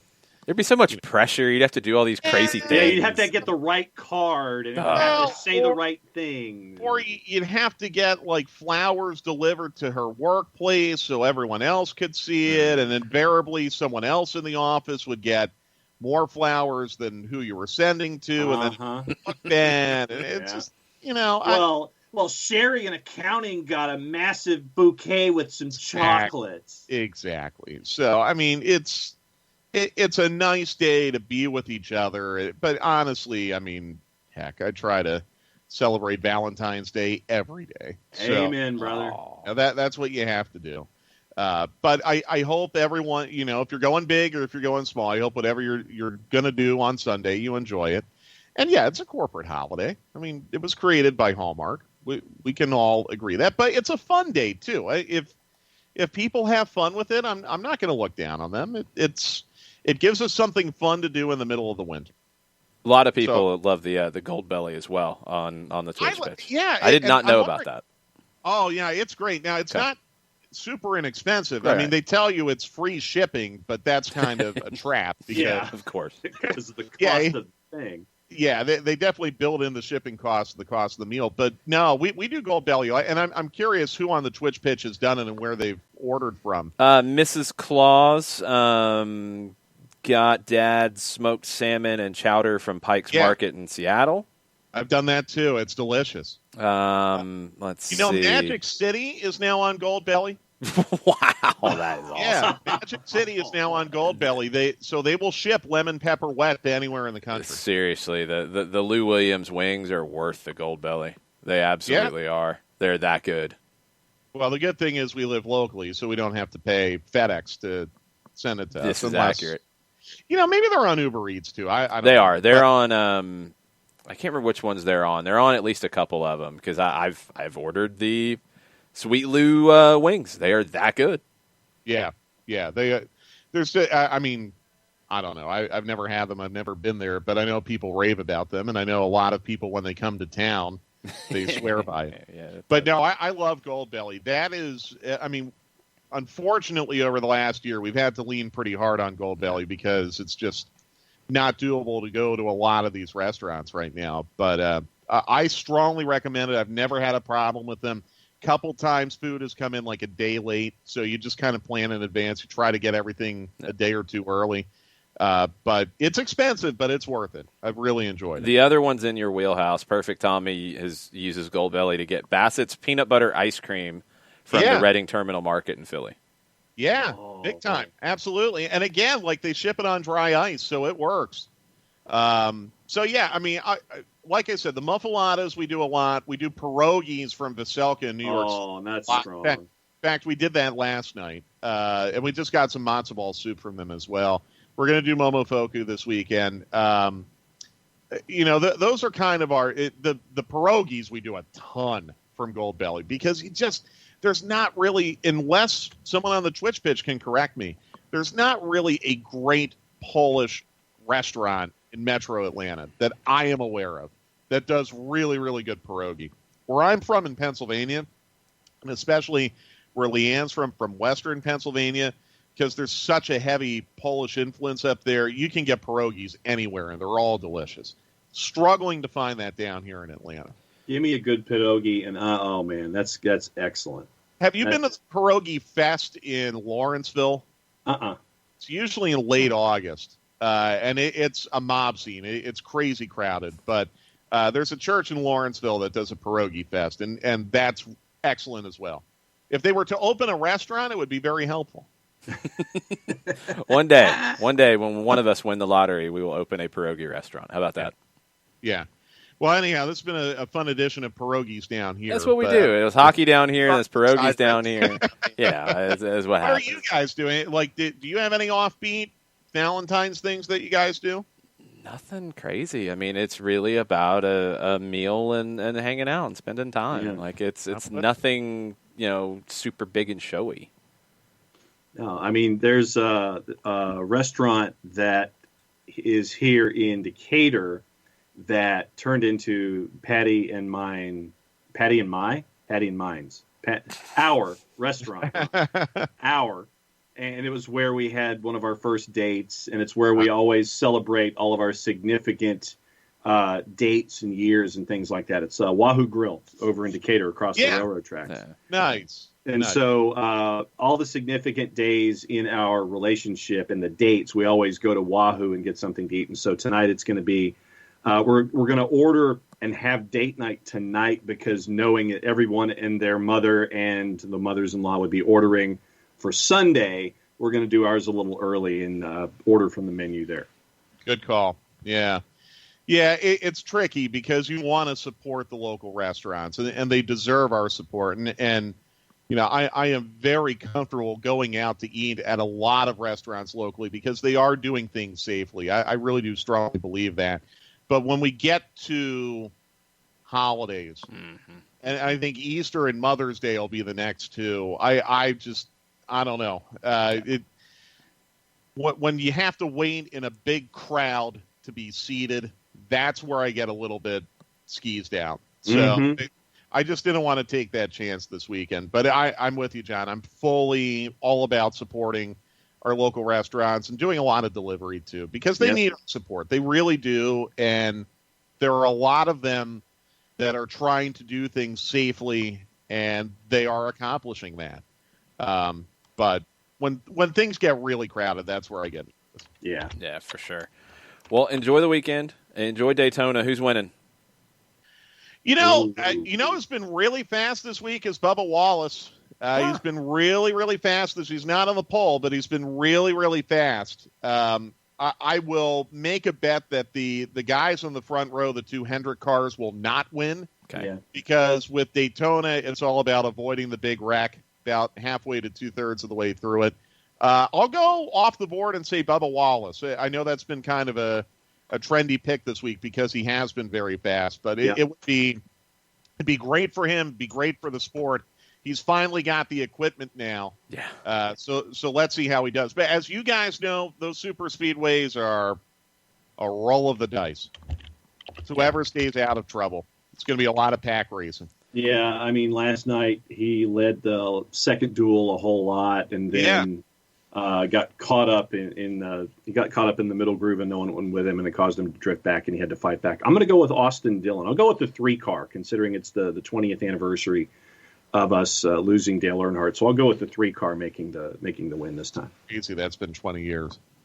I know. But ESPN's doing, I think, an E60 on it that's coming out on Sunday. Ryan McGee's done some really good written work on it. But I'll go with the 3-car winning this weekend. I'm going to roll with Bubba. I like Mike's pick. Yeah. All right. Been fast. Yeah. It could be his time. I'm looking forward to it. Yeah. Thanks for hanging out, Mike. Have a good weekend. All right, we'll talk to you next week. Thanks for having me on NASCAR Down Here. Yep. All of the above down here. See you guys. Bye. Make sure you follow him, Mike Conti 929, for food shipping tips and hockey tips and NASCAR tips and basketball tips and soccer tips as well. All of the above. Uh-huh. Lots of things. It's a Freestyle Friday. This is what happens. Questions on the Twitters. What do we have, John? Let's see. Let's go back to fixing part of the early part of the segment. Emilio Corsi, Mike Bilberry was born in Brighton, Massachusetts. So that's yeah. So I was on a roll with dudes that were a little salty. Well, yeah, a little salty with their play, and so I got on a riff. So all right, 5 takes. Was watching the Australian Open last night. Vamos Rafa. And the tourney has done away with line judges. They're using Hawkeye Live to call all the faults, lets, balls in and out automatically. I'm not a fan. I miss the human element. Will soccer ever reach a point where our robot overlords are calling everything, at least in the big leagues? Also, cool to see Naomi Osaka repping the new North Carolina Courage kit, Japanese tennis star, playing in Australia, repping a USA women's club. Yep, she owns it. Part of it, anyway. No, you can't have robot referees in sports that have judgment calls. In tennis, yeah. I mean, why do you need the person to get it wrong?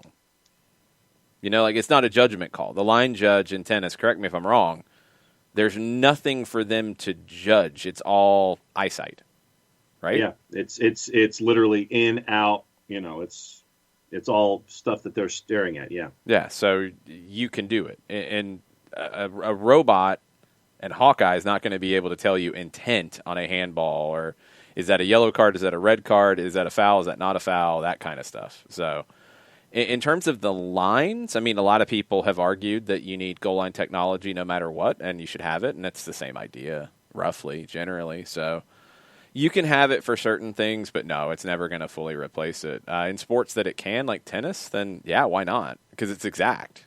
You know, I don't really care about having somebody there in their little outfit and them getting it wrong and then having to go to the Hawkeye system to get it right anyway. Can we just skip that step? Yeah. Cupper says it was great to hear Jess back on the network.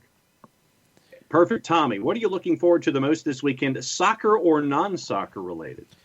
For me, it's the return of the Argentine League. I'm pumped about it. I watch that league probably as much as anything outside of MLS. The first game today at 5:15, Bonfield hosting Racing. Bonfield was in the final in the Copa Diego Armando Maradona. Racing has had a lot of turnover. I'll be curious to see what they look like. The later games tonight, not huge, not jumping around on those. Vélez and Newell's tomorrow at 5:20. We will be doing a Twitch watch along for that. So 5:20 on twitch.tv/soccer down here. Vélez hosting Newell's, and Franco Escobar could be in the lineup for Newell's. It would not be a surprise at all. You got 4 games tomorrow in Argentina. That's the highlight for me. And then Sunday's 3 big games in a row. Defensa y Justicia hosting Huracan. That is at 3:10. Boca hosting Gimnasia at 5:20. And then Estudiantes hosting River at 7:30. 3 really good games in a row. So those are the ones that I'm looking forward to. I mean, in England, Arsenal and Leeds on Sunday will be a fun watch for sure. Manchester City and Tottenham, Pep and Jose is always a fun one to keep an eye on. I'm looking forward to that. Those are the big games that stand out to me. Arsenal a -110, Leeds north of plus 300, and your draws of plus 280. Give me Leeds.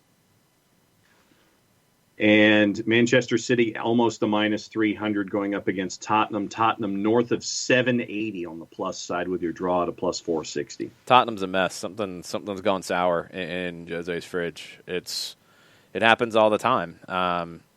Whether it's players not happy about whatever's going on with Dele Alli. I don't think anybody really cares about Gareth Bale too much, but you've got that whole bit of soap opera going on as well. It always happens. These other things around the team always comes up with Jose, and it's just, I don't get it. It always turns sour at some point. It feels like it's going in that direction at Spurs, so I don't think they beat City. No, and if you're up early on Saturday morning, the 7:30 is Leicester and Liverpool, so we get to That's a keep good an one. eye. That's a really good one. We'll break that down on the Power Hour tomorrow morning. What else do we have on Twitter? Because we have some questions on the Twitch pitch to wrap up. On the Twitters, Matt Wagner, given that the season has been pushed back to mid-April, which transfer windows are still available for Atlanta to utilize in their search to bring in talent before things get going? This is where we have to be continually clear on how this works. You don't have to worry about transfer windows. Your transfer window is open in MLS. It doesn't matter about the start of the season. Nothing's changed. Your transfer window in MLS is always open through early May. I think it's May 7th this year. So you can bring players in, no question. Now, you're going to struggle to get important players for teams playing in Europe right now because they're not going to want to give them up because they can't replace them because their windows are closed. But you can bring players in, no problem right now. You can do that through May 7th. I don't think anything's changed with that strategy. It's kind of a typical year in all of this. So start of the season doesn't change anything in that regard for MLS teams. They always have that long ramp at the beginning of the season to bring players in. Then you have a break where you can't bring players in from May 7th until I think the beginning of July, and then you've got a month, and that's your final opportunity.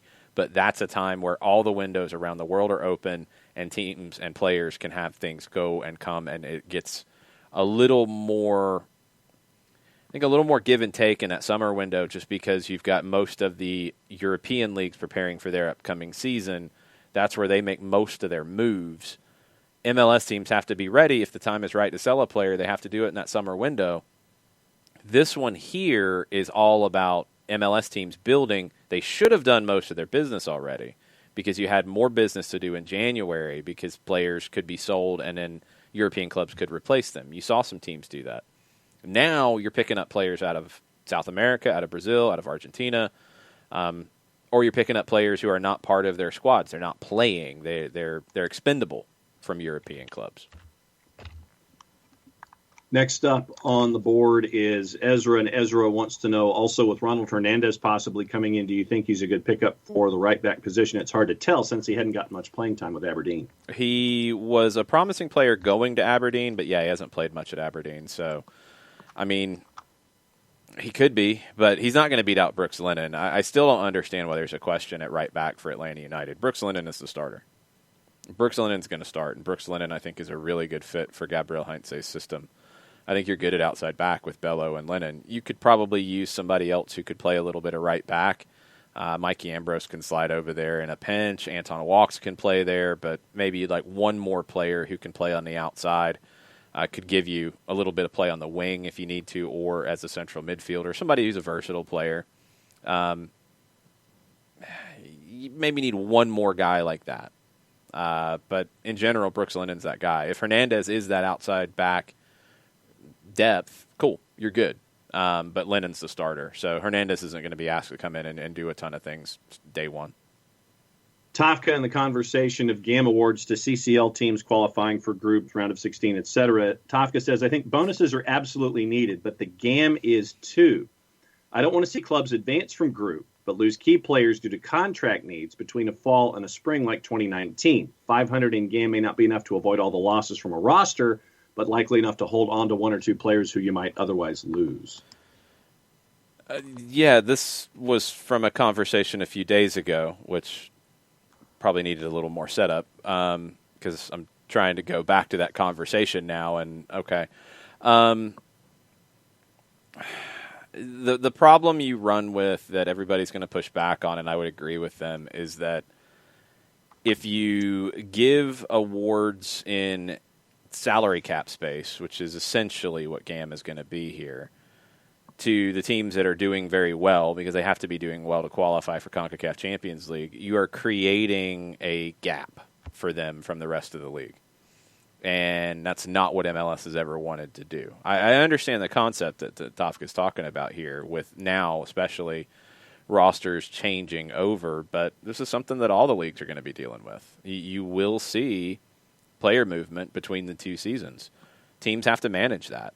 Teams have to manage that appropriately. So I don't think that would ever fly, just because the rest of the league, I mean, if you've got 4 teams, and in the future with the new Champions League format, maybe 7 in the Champions League, you're going to have the rest of the league, which will be 20 to 23 teams, say, no, we're not going to give you more money to be better than us.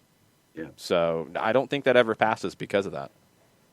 And then the last one on the board, a link to Pablo Maurer, who came out with a tweet about 20 minutes ago. Apparently, Adidas has leaked DC United's 2021 away kit a bit early, and it looks like blue letters, red and blue trim on the collar, and it looks like a white kit. It looks like some marble undertones. And so it looks like kits are being leaked, and so DC's is the newest one and being leaked. I think you need to work on your fashion down here descriptions. That was Okay. pretty meh. White kit, blue lettering, Latos sponsoring. That's even worse. Now you're angry about it. Red and blue trim. I'm just trying to regroup here and figure out how to best describe it, instead of going from. I went from small to large. Let me go from large to small. White kit, looks like marble undertones. Blue lettering with Latos as your sponsorship. Blue. I guess lieutenant stripes down the shoulders, and a red and blue trim collar. What did you call the stripes? Lieutenant stripes, just like the 3 stripes down the side from Adidas. I know it's like the Adidas 3 stripes on the shoulders. And you called them what? Lieutenant stripes, because that's what it just reminded me of. It's like, when you see the. Is that a term, or are you making that up? I made it up. Okay, I'm checking, because I've never heard that in my life. I was trying to think of how to describe it best. I just thought that was Adidas' trademark. No, it's Adidas' trademark, but I couldn't figure out how to best describe the triple stripe from Adidas. Until I figured out just to say the triple stripe from Adidas, because it's an Adidas kit. I was confused. I don't think you sold any DC jerseys based off that description. It was not very exciting. Well, it's not really a very exciting jersey. That's fair. That's very fair. It's a white kit. We've seen them a few times. The blue on it, I'm kind of like, okay, why are you going down that direction? I'm sure there'll be a story behind it, and a graphic that'll point to the blue, and it'll be a specific shade of blue that'll match something that has something to do probably with the District of Columbia's history in some way, and it'll mean something, but it doesn't really make a whole lot of sense when you just see it that way. There you go. They could have done a lot better.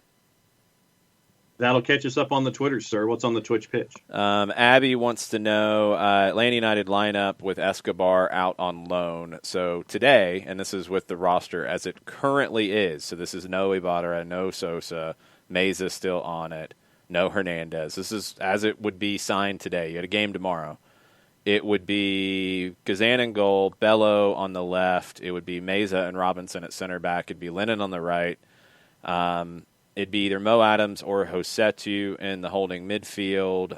It would be Hindman and Moreno as your 2 central midfielders ahead of the defensive one. It'd be Dom on the right. It'd be Barco on the left. And it'd be Joseph if he's ready to go. If not, it'd be Lisandro Lopez. Sounds pretty solid. That's where my head would be.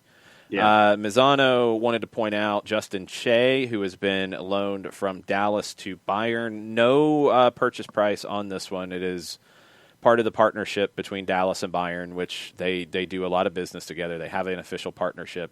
Young Dallas players go over to Bayern for training stints all the time. This would not allow Justin Che to play for Bayern's first team. It's outside the transfer window, but I believe he could play for their reserves, and I don't remember all the different layers to Bayern's teams below the first team. They have a reserve team. They have U23s, U19s, et cetera, et cetera. So he could play for those, but it's more about a training stint, more to boost his game, but also for Bayern to see him. And it's another credit to that partnership, but also a credit to the production that Dallas is doing on the youth development side and getting these guys these opportunities. And it has paid off for them multiple times already. It's paid off for them with their players coming back in better positions to contribute to Dallas before future moves as well. So really good deal for Dallas, and it's another feather in their cap to what they're producing and what they're doing and creating this partnership with Bayern as well. It's a really good one here. I mean, Justin Che is not a player who's ready to go play for Bayern tomorrow, but this is an opportunity to help him get ready for that down the road. 5 takes on Jose. He will burn Spurs to the ground like he does with every club. Just this time there are no trophies. It's looking that way. Yeah. It's kind of looking that way. I feel like this is the start of it, and we've seen it too many times to not be thinking like, okay, here we go into madness.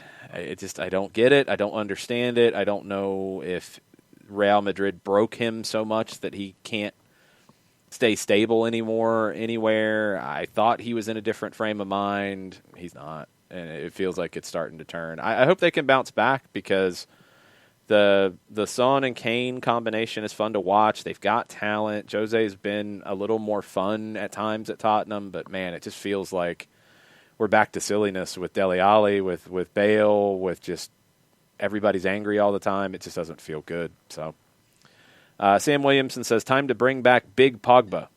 No, it's not. He's in the second division in France, I think. The option to pick him up when his contract was up was way too high. It would probably still be too high to bring him in. He wouldn't start.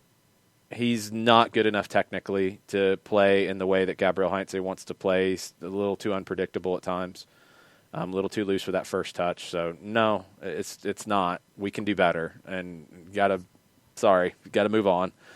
Florentine did well in the role that he was given. He wasn't – I don't think he would have been able to do anything more than that. I think that was the best he could do, and going to the second division in France after a long time of not going anywhere – probably tells you that. J-Dub asks if fried brain is available on Gold Belly. I do not know. I will have to check out the Gold Belly going forward. I do not know the Gold Belly. I have not used it. So good luck on that one, J-Dub. Uncle No Pockets is still very not happy about Ambrose and now walks at right back. It does not spark joy. I think walks at right back is fine. I don't have any problems with that one. Ambrose at right back is an inverted left back at right back, or inverted right back, left-footed player. In a pinch, I think it's fine. But Lennon's the guy. He's the player. Could you, if Fernandez is more of a true right back, that's probably who your reserve will be. What are you doing? Looking at Gold Belly, it looks like they have fried chicken, fried turkey, fried pies, and French fries, but no fried brain. Oh, well, there you go. Thomas Jewin brought up the interview from a while back. We talked about it when it came out a little bit. It is definitely worth a read, and you can translate it and check it out. La Nacion, an interview about Gabriel Heinze and his personality. It was really interesting to read. It was really good, really well done. So highly recommend it on that. That link is in the Twitch pitch. Came out, I want to say a few weeks ago. Yes, DC and blue is there. I don't understand why. It's weird. There is this marbling thing in the white color on the kit. People were not happy with your description. You got a 3 on that. Yeah, the marbling was on the white portion. The blue I don't get, but I'm sure there's some kind of a story here. I just don't know. Yeah. I don't get it. Ricky asked for an update on Luciano Acosta and DC and Cincinnati. I haven't seen one. Where this stands is DC has his rights in MLS. DC wouldn't mind bringing him back. He has been allegedly negotiating with Cincinnati. They want to bring him in. I don't know if he wants to go to DC or not. I'm guessing no, because I don't think DC really did right by him. Not just the PSG thing, but they let his contract run out. They just kind of let him walk, and I don't think he wants to go back there. So now are they going to try to hold him up? It sounds like, according to reporters in the area, that, yeah, they will. Because it's a valid point on DC United's part, they got held up on Paul Arriola. Paul Arriola did not want to go to the LA Galaxy. They had his rights because of, I don't even remember how all that went down. But they ended up getting $500,000 in GAM for him. And DC had to pay it to get that deal done to bring in Paul Arriola. So they're going to play the same card. They're going to say, look, we had to do this. Cincinnati, you want Luciano Acosta? We got his rights. You're going to have to pay up. Will Cincinnati do it? Well, if they trade Frankie Amaya, they would have that allocation money to work with, and then Luciano Acosta becomes that creative number 10 that they need to open things up in the middle of the park. So maybe that's the way to make it swing. I don't know. Thomas DeWin about that La Nacion article, and this is a translated quote from Gabriel Heinze. Said, I saw it like other leagues, but I did not have a certain knowledge. Zero, I didn't even understand what the game system was like.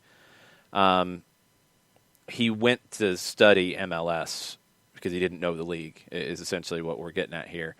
He put in the work. That was that long period of time where he was analyzing, does he want to take this job? Does he want to move forward with these conversations? He wanted to get a sense of the league. He wanted to understand the details of it. He wanted to understand Atlanta United. He wanted to understand every aspect of the club, the academy, the players coming through. He wanted to get all of that to see, is this a project I can be successful in? Is this a project that I can build the kind of soccer that I want to build? Ultimately, that answer was yes. It shows you the methodical nature of the way Heinze's brain works. You know, he's going to not just make a snap judgment and trust a gut decision. His decisions are going to be well thought out. His decisions are going to come from a lot of research and a lot of prep. He's not just going to toss things off and to see what happens. That's the impressive part about Heinze. As a young manager, he thinks a lot about the right things to do. So I'm excited to see what he can do here. Anything else on the Twitters? Yeah, Tom Russo quickly. He says, lieutenants don't have stripes, sergeants do, and they're called chevrons. So there's the stuff off of the Adidas triple stripe. And Tom fixing my profound lack of knowledge when it comes to military rankings and outfits. I was just making sure you didn't have anything else to add to that. No, it's just, like I said, it's just trying to figure out the first thing that popped into my head other than the actual Adidas 3 stripes and what they're known for, and trying to come up with. It just looked like military stuff on the sides, on the shoulders. Everybody jumping around on different things, so I'm going to try to hit these before we go. Sam Williamson asked about Rocco Rios Novo on the 2s. It hasn't ever been reported that way, and you have a third goalkeeper spot on the first team. Could he play for the 2s? Yes. Could he be in a first-team spot? Yes. He could be on a 2s loan as well. I mean, that is possible. But the reporting has been he would be with the first team. So that's what we know so far, and we just have to wait for an announcement to see what happens with that. Four-Card asks, would you take Amaya over Hindman? Not that I want to trade, just what do you think? They're different. I think Amaya's better deeper and Hindman's better further forward. For Cincinnati's sake, they wouldn't make that deal just because then it'd be still adding a player in that goes into that central midfield rotation. And if they're going to get Acosta, then no. If they don't get Luciano Acosta and Amaya still wants out, then we're having a different conversation, because then do they decide to play Emerson Hindman and Makocho in front of Medunjanin if they wanted to make that deal? Then, yeah, that could work. And Hindman is good at delivering that pass. He is good going into that final third. Those are the elements of Hindman's game that are very strong. Amaya would sit a little deeper. He would fit in the way that Atlanta is wanting to play. But if you're bringing in Sosa and Ibarra, you wouldn't go add another one, because you've already got Mo Adams, who gives you some of that as well. You right now have Eric Remedi, but it looks like he's not going to be here. San Jose has apparently jumped ahead of Independiente in getting a deal done. They can probably offer more, so that's not really a shock. It wouldn't make sense from Atlanta's perspective. It wouldn't make sense for Cincinnati if they get Acosta. They're different players, so I don't like to really compare them straight up. They give you different things, so I think it's a hard like-for-like comparison. Sam Williamson talking about the whole thing with Heinze. Sam says he's a Bielsa disciple. Heinze would disagree with you. And this is going to, look, it's the easy take, right? Because his style of play is similar to Bielsa. He played for Bielsa. it's the easy take. Heinze's going to push back on it because he is his own guy. He's not a Bielsa disciple in that that's all he follows. He's not a Pep disciple. He's not a Luis Enrique disciple. He's not a Louis van Gaal disciple. He's taken elements from all of them. Johan Cruyff, Mikel Arteta, like all of these different things has created what Gabriel Heinze is and how the way he sees the game. There's a lot of Bielsa in there.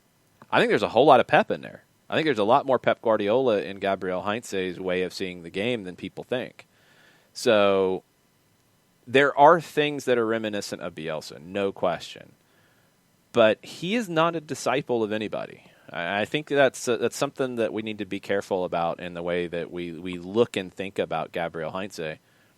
It's not just, oh, what did Marcelo do for Leeds here? He's going to do that here in Atlanta. No, the way he sees the game's filtered through his experiences, which are very different than Bielsa's, and his feelings about the game. You know, I mean, Pep is influenced by Bielsa, but Pep's teams look different than Bielsa's teams. Luis Enrique influenced there. Bielsa was influenced by Louis van Gaal. I mean, you can go through the cycle of who influenced who and how much are they influenced by them. I don't think any of those guys are disciples of the others. I think that's a really important point to make. You're staring at me hard. Do you have something you want to say? No, I'm agreeing with you and just listening intently because I've always been under the impression that Heinze is his own guy. It's like, yes, there are folks that, you know, it's like you follow when it comes to philosophy, and whether it's Luis Enrique, Van Gaal, Pep, and Bielsa. But I've always struck Heinze as being his own guy, taking the information from all of those he's been around, formulating his own style, and then implementing, you know, his ideas as to how the game should be.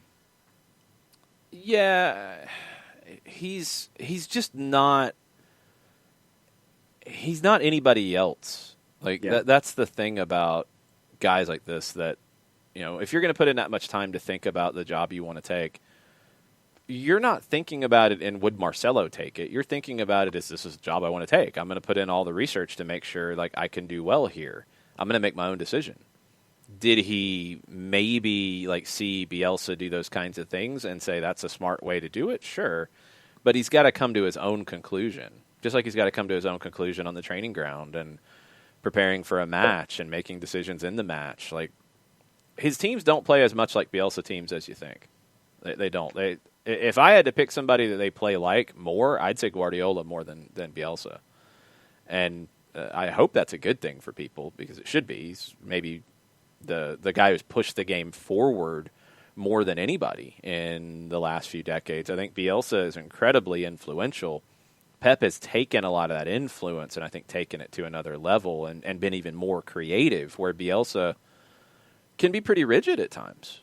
And look, it works, but could Bielsa have gone into Barcelona when Pep did and won the trophies that he did? I don't know if he could.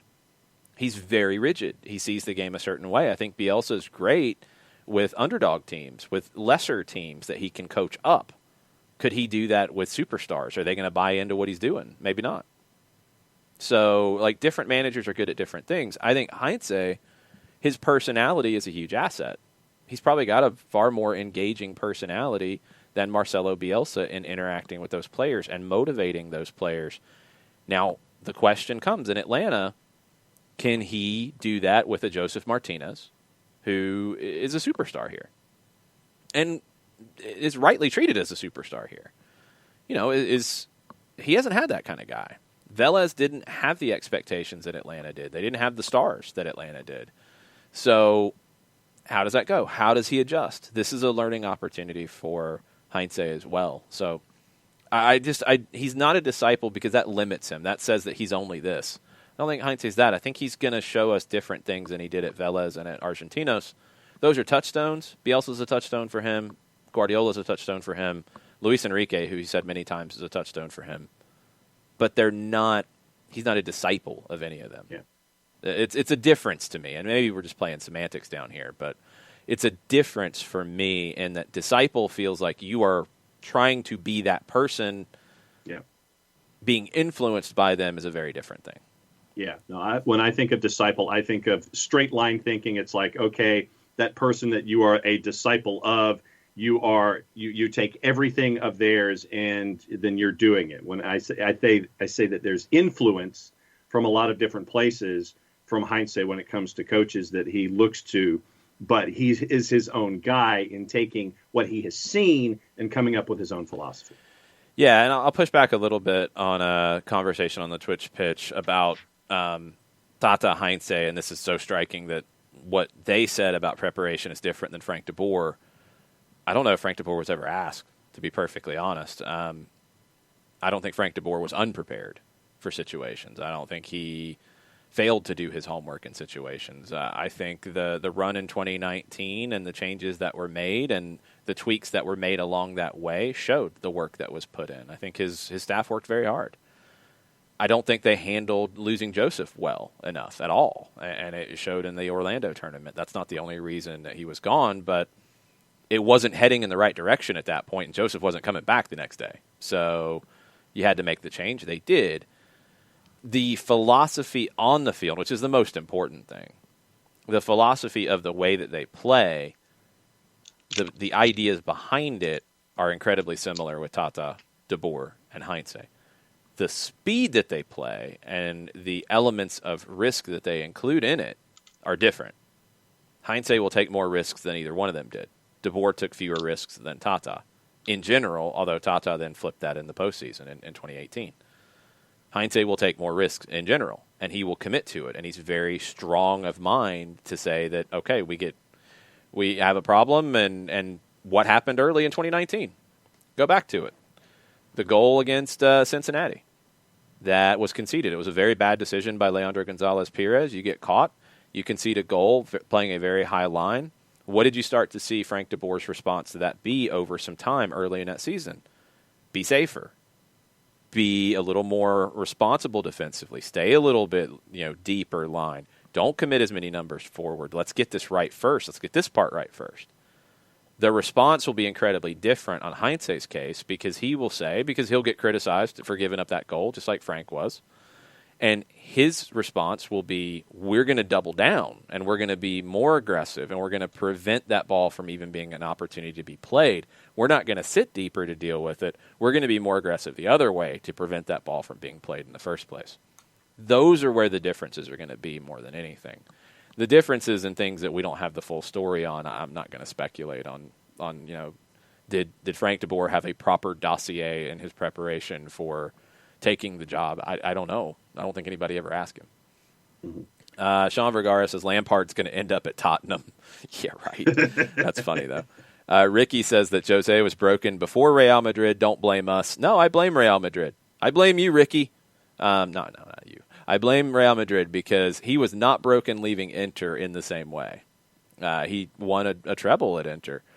I think the dealings with the Italian media maybe started it, but the pressure at Real Madrid definitely turned Jose darker. He went down some darker roads at Real Madrid than he had typically gone to. I blame Real Madrid for breaking Jose Mourinho. Well, what about not getting the Manchester United job after Sir Alex left? He was broken before that. That's why he didn't get that job. Manchester United wasn't going to hire somebody. When did Sir Alex leave? I want to make sure I've got the timeline right here. All right, let me look it up real quick. I'm going to do clicky-clack. It's called a mute button. You could give it a shot. It's crazy, I know. Let's see. 2013 was his last year at Manchester United. It was after Jose had already stuck his finger in Tito Villanova's eye. Manchester United was not going to hire somebody who stuck their finger in an opposing assistant manager's eye. That was done. I think before, they would have. Before he did the things that he did at Real Madrid, they would have. They were never going to hire him after that. He was already broken by that point. Okay. I mean, he stuck his finger in a man's eye. I know. That's just not. No, that's. Manchester United's not hiring that. No, you don't do that. No. DK, I'm honestly just intrigued to see how the new system and tactics affect our players and where we stand in MLS. We have much to learn this season. Not really. And this is, I'm going to keep pushing on this. Not really. The pace you play at is what you're going to have to learn. The new teammates, building chemistry is what you're going to have to learn. The way of playing, the positional play, the ideas behind it, staying patient, working the ball to create the opportunity you want, making sure you have numerical superiority. If you don't have numerical superiority, you want quality superiority. You want your best player against their weakest player. Those have been there from day one. Those Tata and Frank were aligned in that, and Heinze's aligned in that. The pace you play at, the amount of risk that you take is where it changes. And just new faces, which you see year to year. But it's not this dramatically different philosophy. That's really critical. When people said that Atlanta United didn't have an identity, they were wrong. They were 100% incorrect, because you look at the academy, you look at the twos, you look at the way those teams play, you look at the progression, you look at the philosophy at the first team. Now, again, Frank was going to be more risk-averse. Tata, more risk-averse than Gabriel Heinze, probably by a good bit. That's different. That's not philosophy. That's how much you're going to risk. That's how fast you're going to play. That's how many numbers you're going to get forward. That's how high of a line you're going to play. That's not, we play direct. We don't play positionally. We want players to flood these zones. We want 3 players out wide in an overlap. We want to overload that. No. You don't want that. Not in the system. And you haven't really seen much of that with Atlanta United. Those philosophical points are similar. So it's not as hard for Gabriel Heinze to come in. It was probably a very attractive part of the job. You can go back and look at 2019 Atlanta United, and they did it out of a 3-5-2 at the end in their best, which honestly played a lot like a 3-4-3, just saying, with the 2 players, Pitti and Barco, behind Joseph, not really out wide, tucking in. The width was coming from the wingbacks. But you saw them play in a very positional manner. It's still there. That idea is still there. It was there under Stephen Glass. He had to get them risking more, and that was a big element for him, playing a higher line, risking more, being willing to accept getting beat in those moments to get things back to where they needed to be to prepare for somebody who was going to open it up more, because you knew you were going to do that. Opening it up is not changing the way you play. It's changing elements of how much you risk. It's not saying, now we do this. We didn't do that before. We didn't ever have 5 players on one side of the field all out wide to create an overload, because you're not going to do that now. You're not going away from that. You're not changing stuff like that. The setup's the same. The setup, the idea of the way you play is very similar.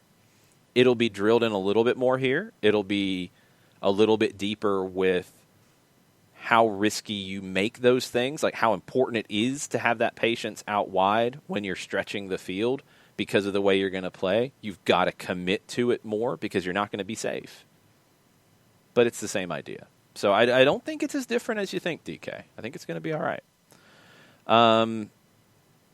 Katie Weaver wants to bring back all the diminutive, creative midfielders in MLS. Acosta, Giovinco. Let's see if Giovinco goes into the LA Galaxy. That's gotten pretty quiet here lately. Yeah.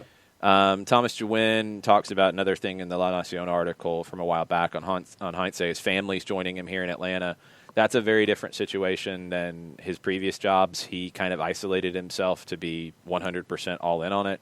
It's what a lot of Argentines have talked about with coming to the United States, where the work is very important. The work is very intense. It's taken incredibly seriously.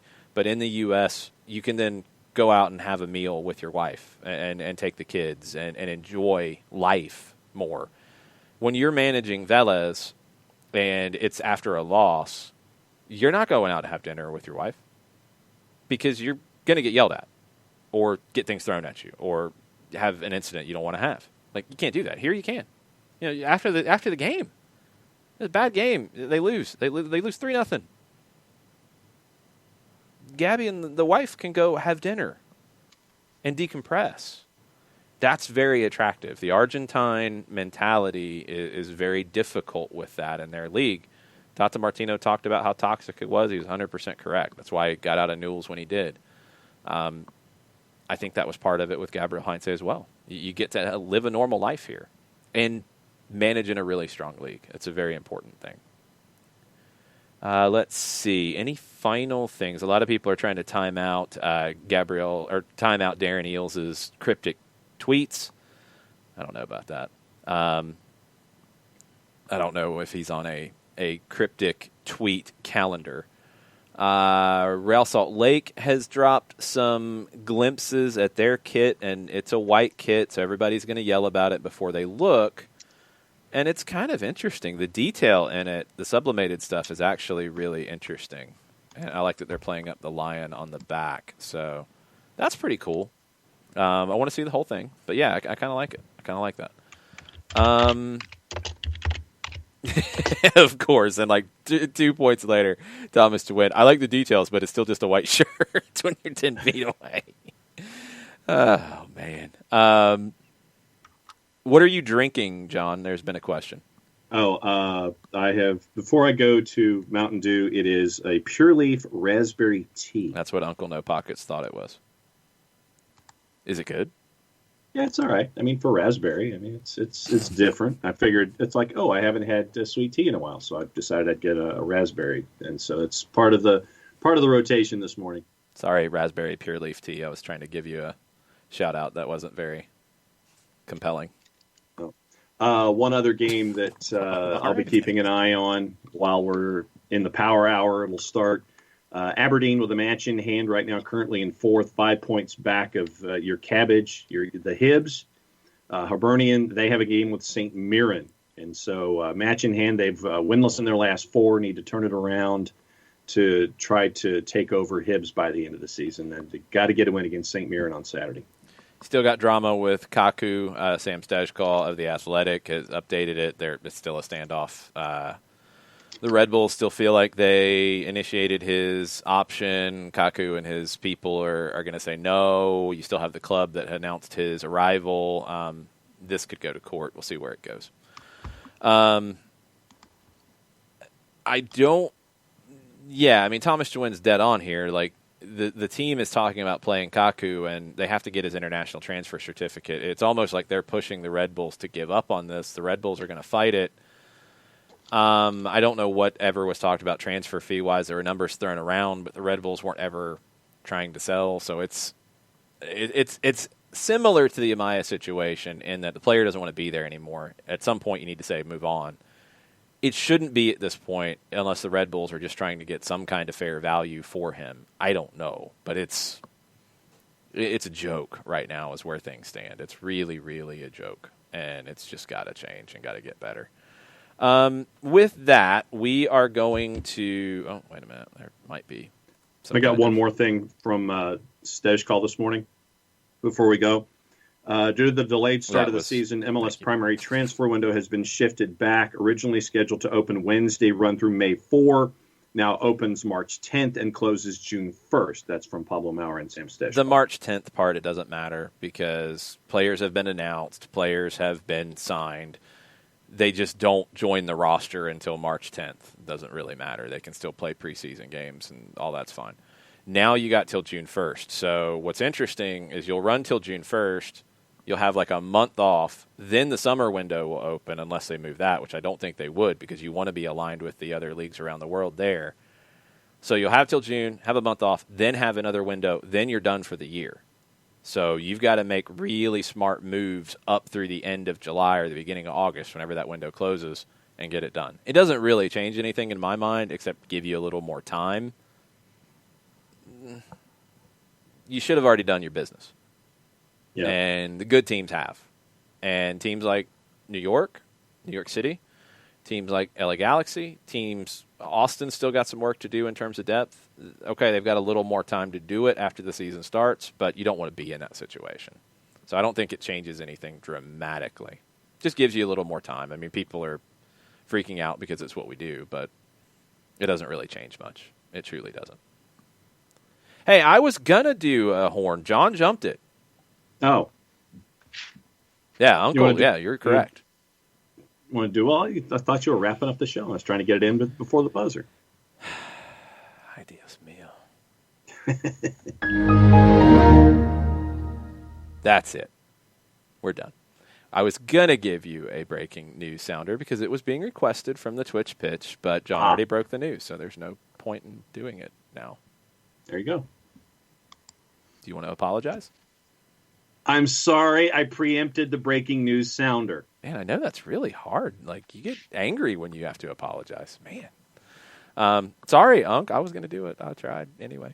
That's it for the show. We will be having our Argentine watch party on Twitch tomorrow. Probably start about 5 o'clock. 5:20, I believe, is kickoff for Vélez hosting Newell's Old Boys. We'll see if Franco Escobar is in that lineup. Should be a fun match to watch anyway. Vélez, good team. Newell's, a team that's trying to make a jump here. They are in the Copa Sudamericana. Plenty of talking points in that one. So join us on Twitch, twitch.tv/soccer down here for that.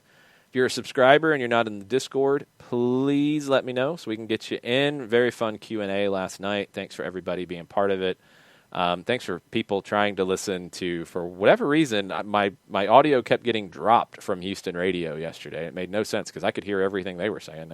They couldn't hear me. But we're going to get Glenn Davis on as part of our MLS preview later in the off season as we get closer to everything getting started. Glenn's going to talk about what's going on in Houston. We'll try to take a look around the league over that month or so once preseason gets underway and we get closer to the start of the season. So stay tuned for that. We'll have the Power Hour tomorrow morning at 10. Until then, mucha plata, y'all. Mucha plata, y'all.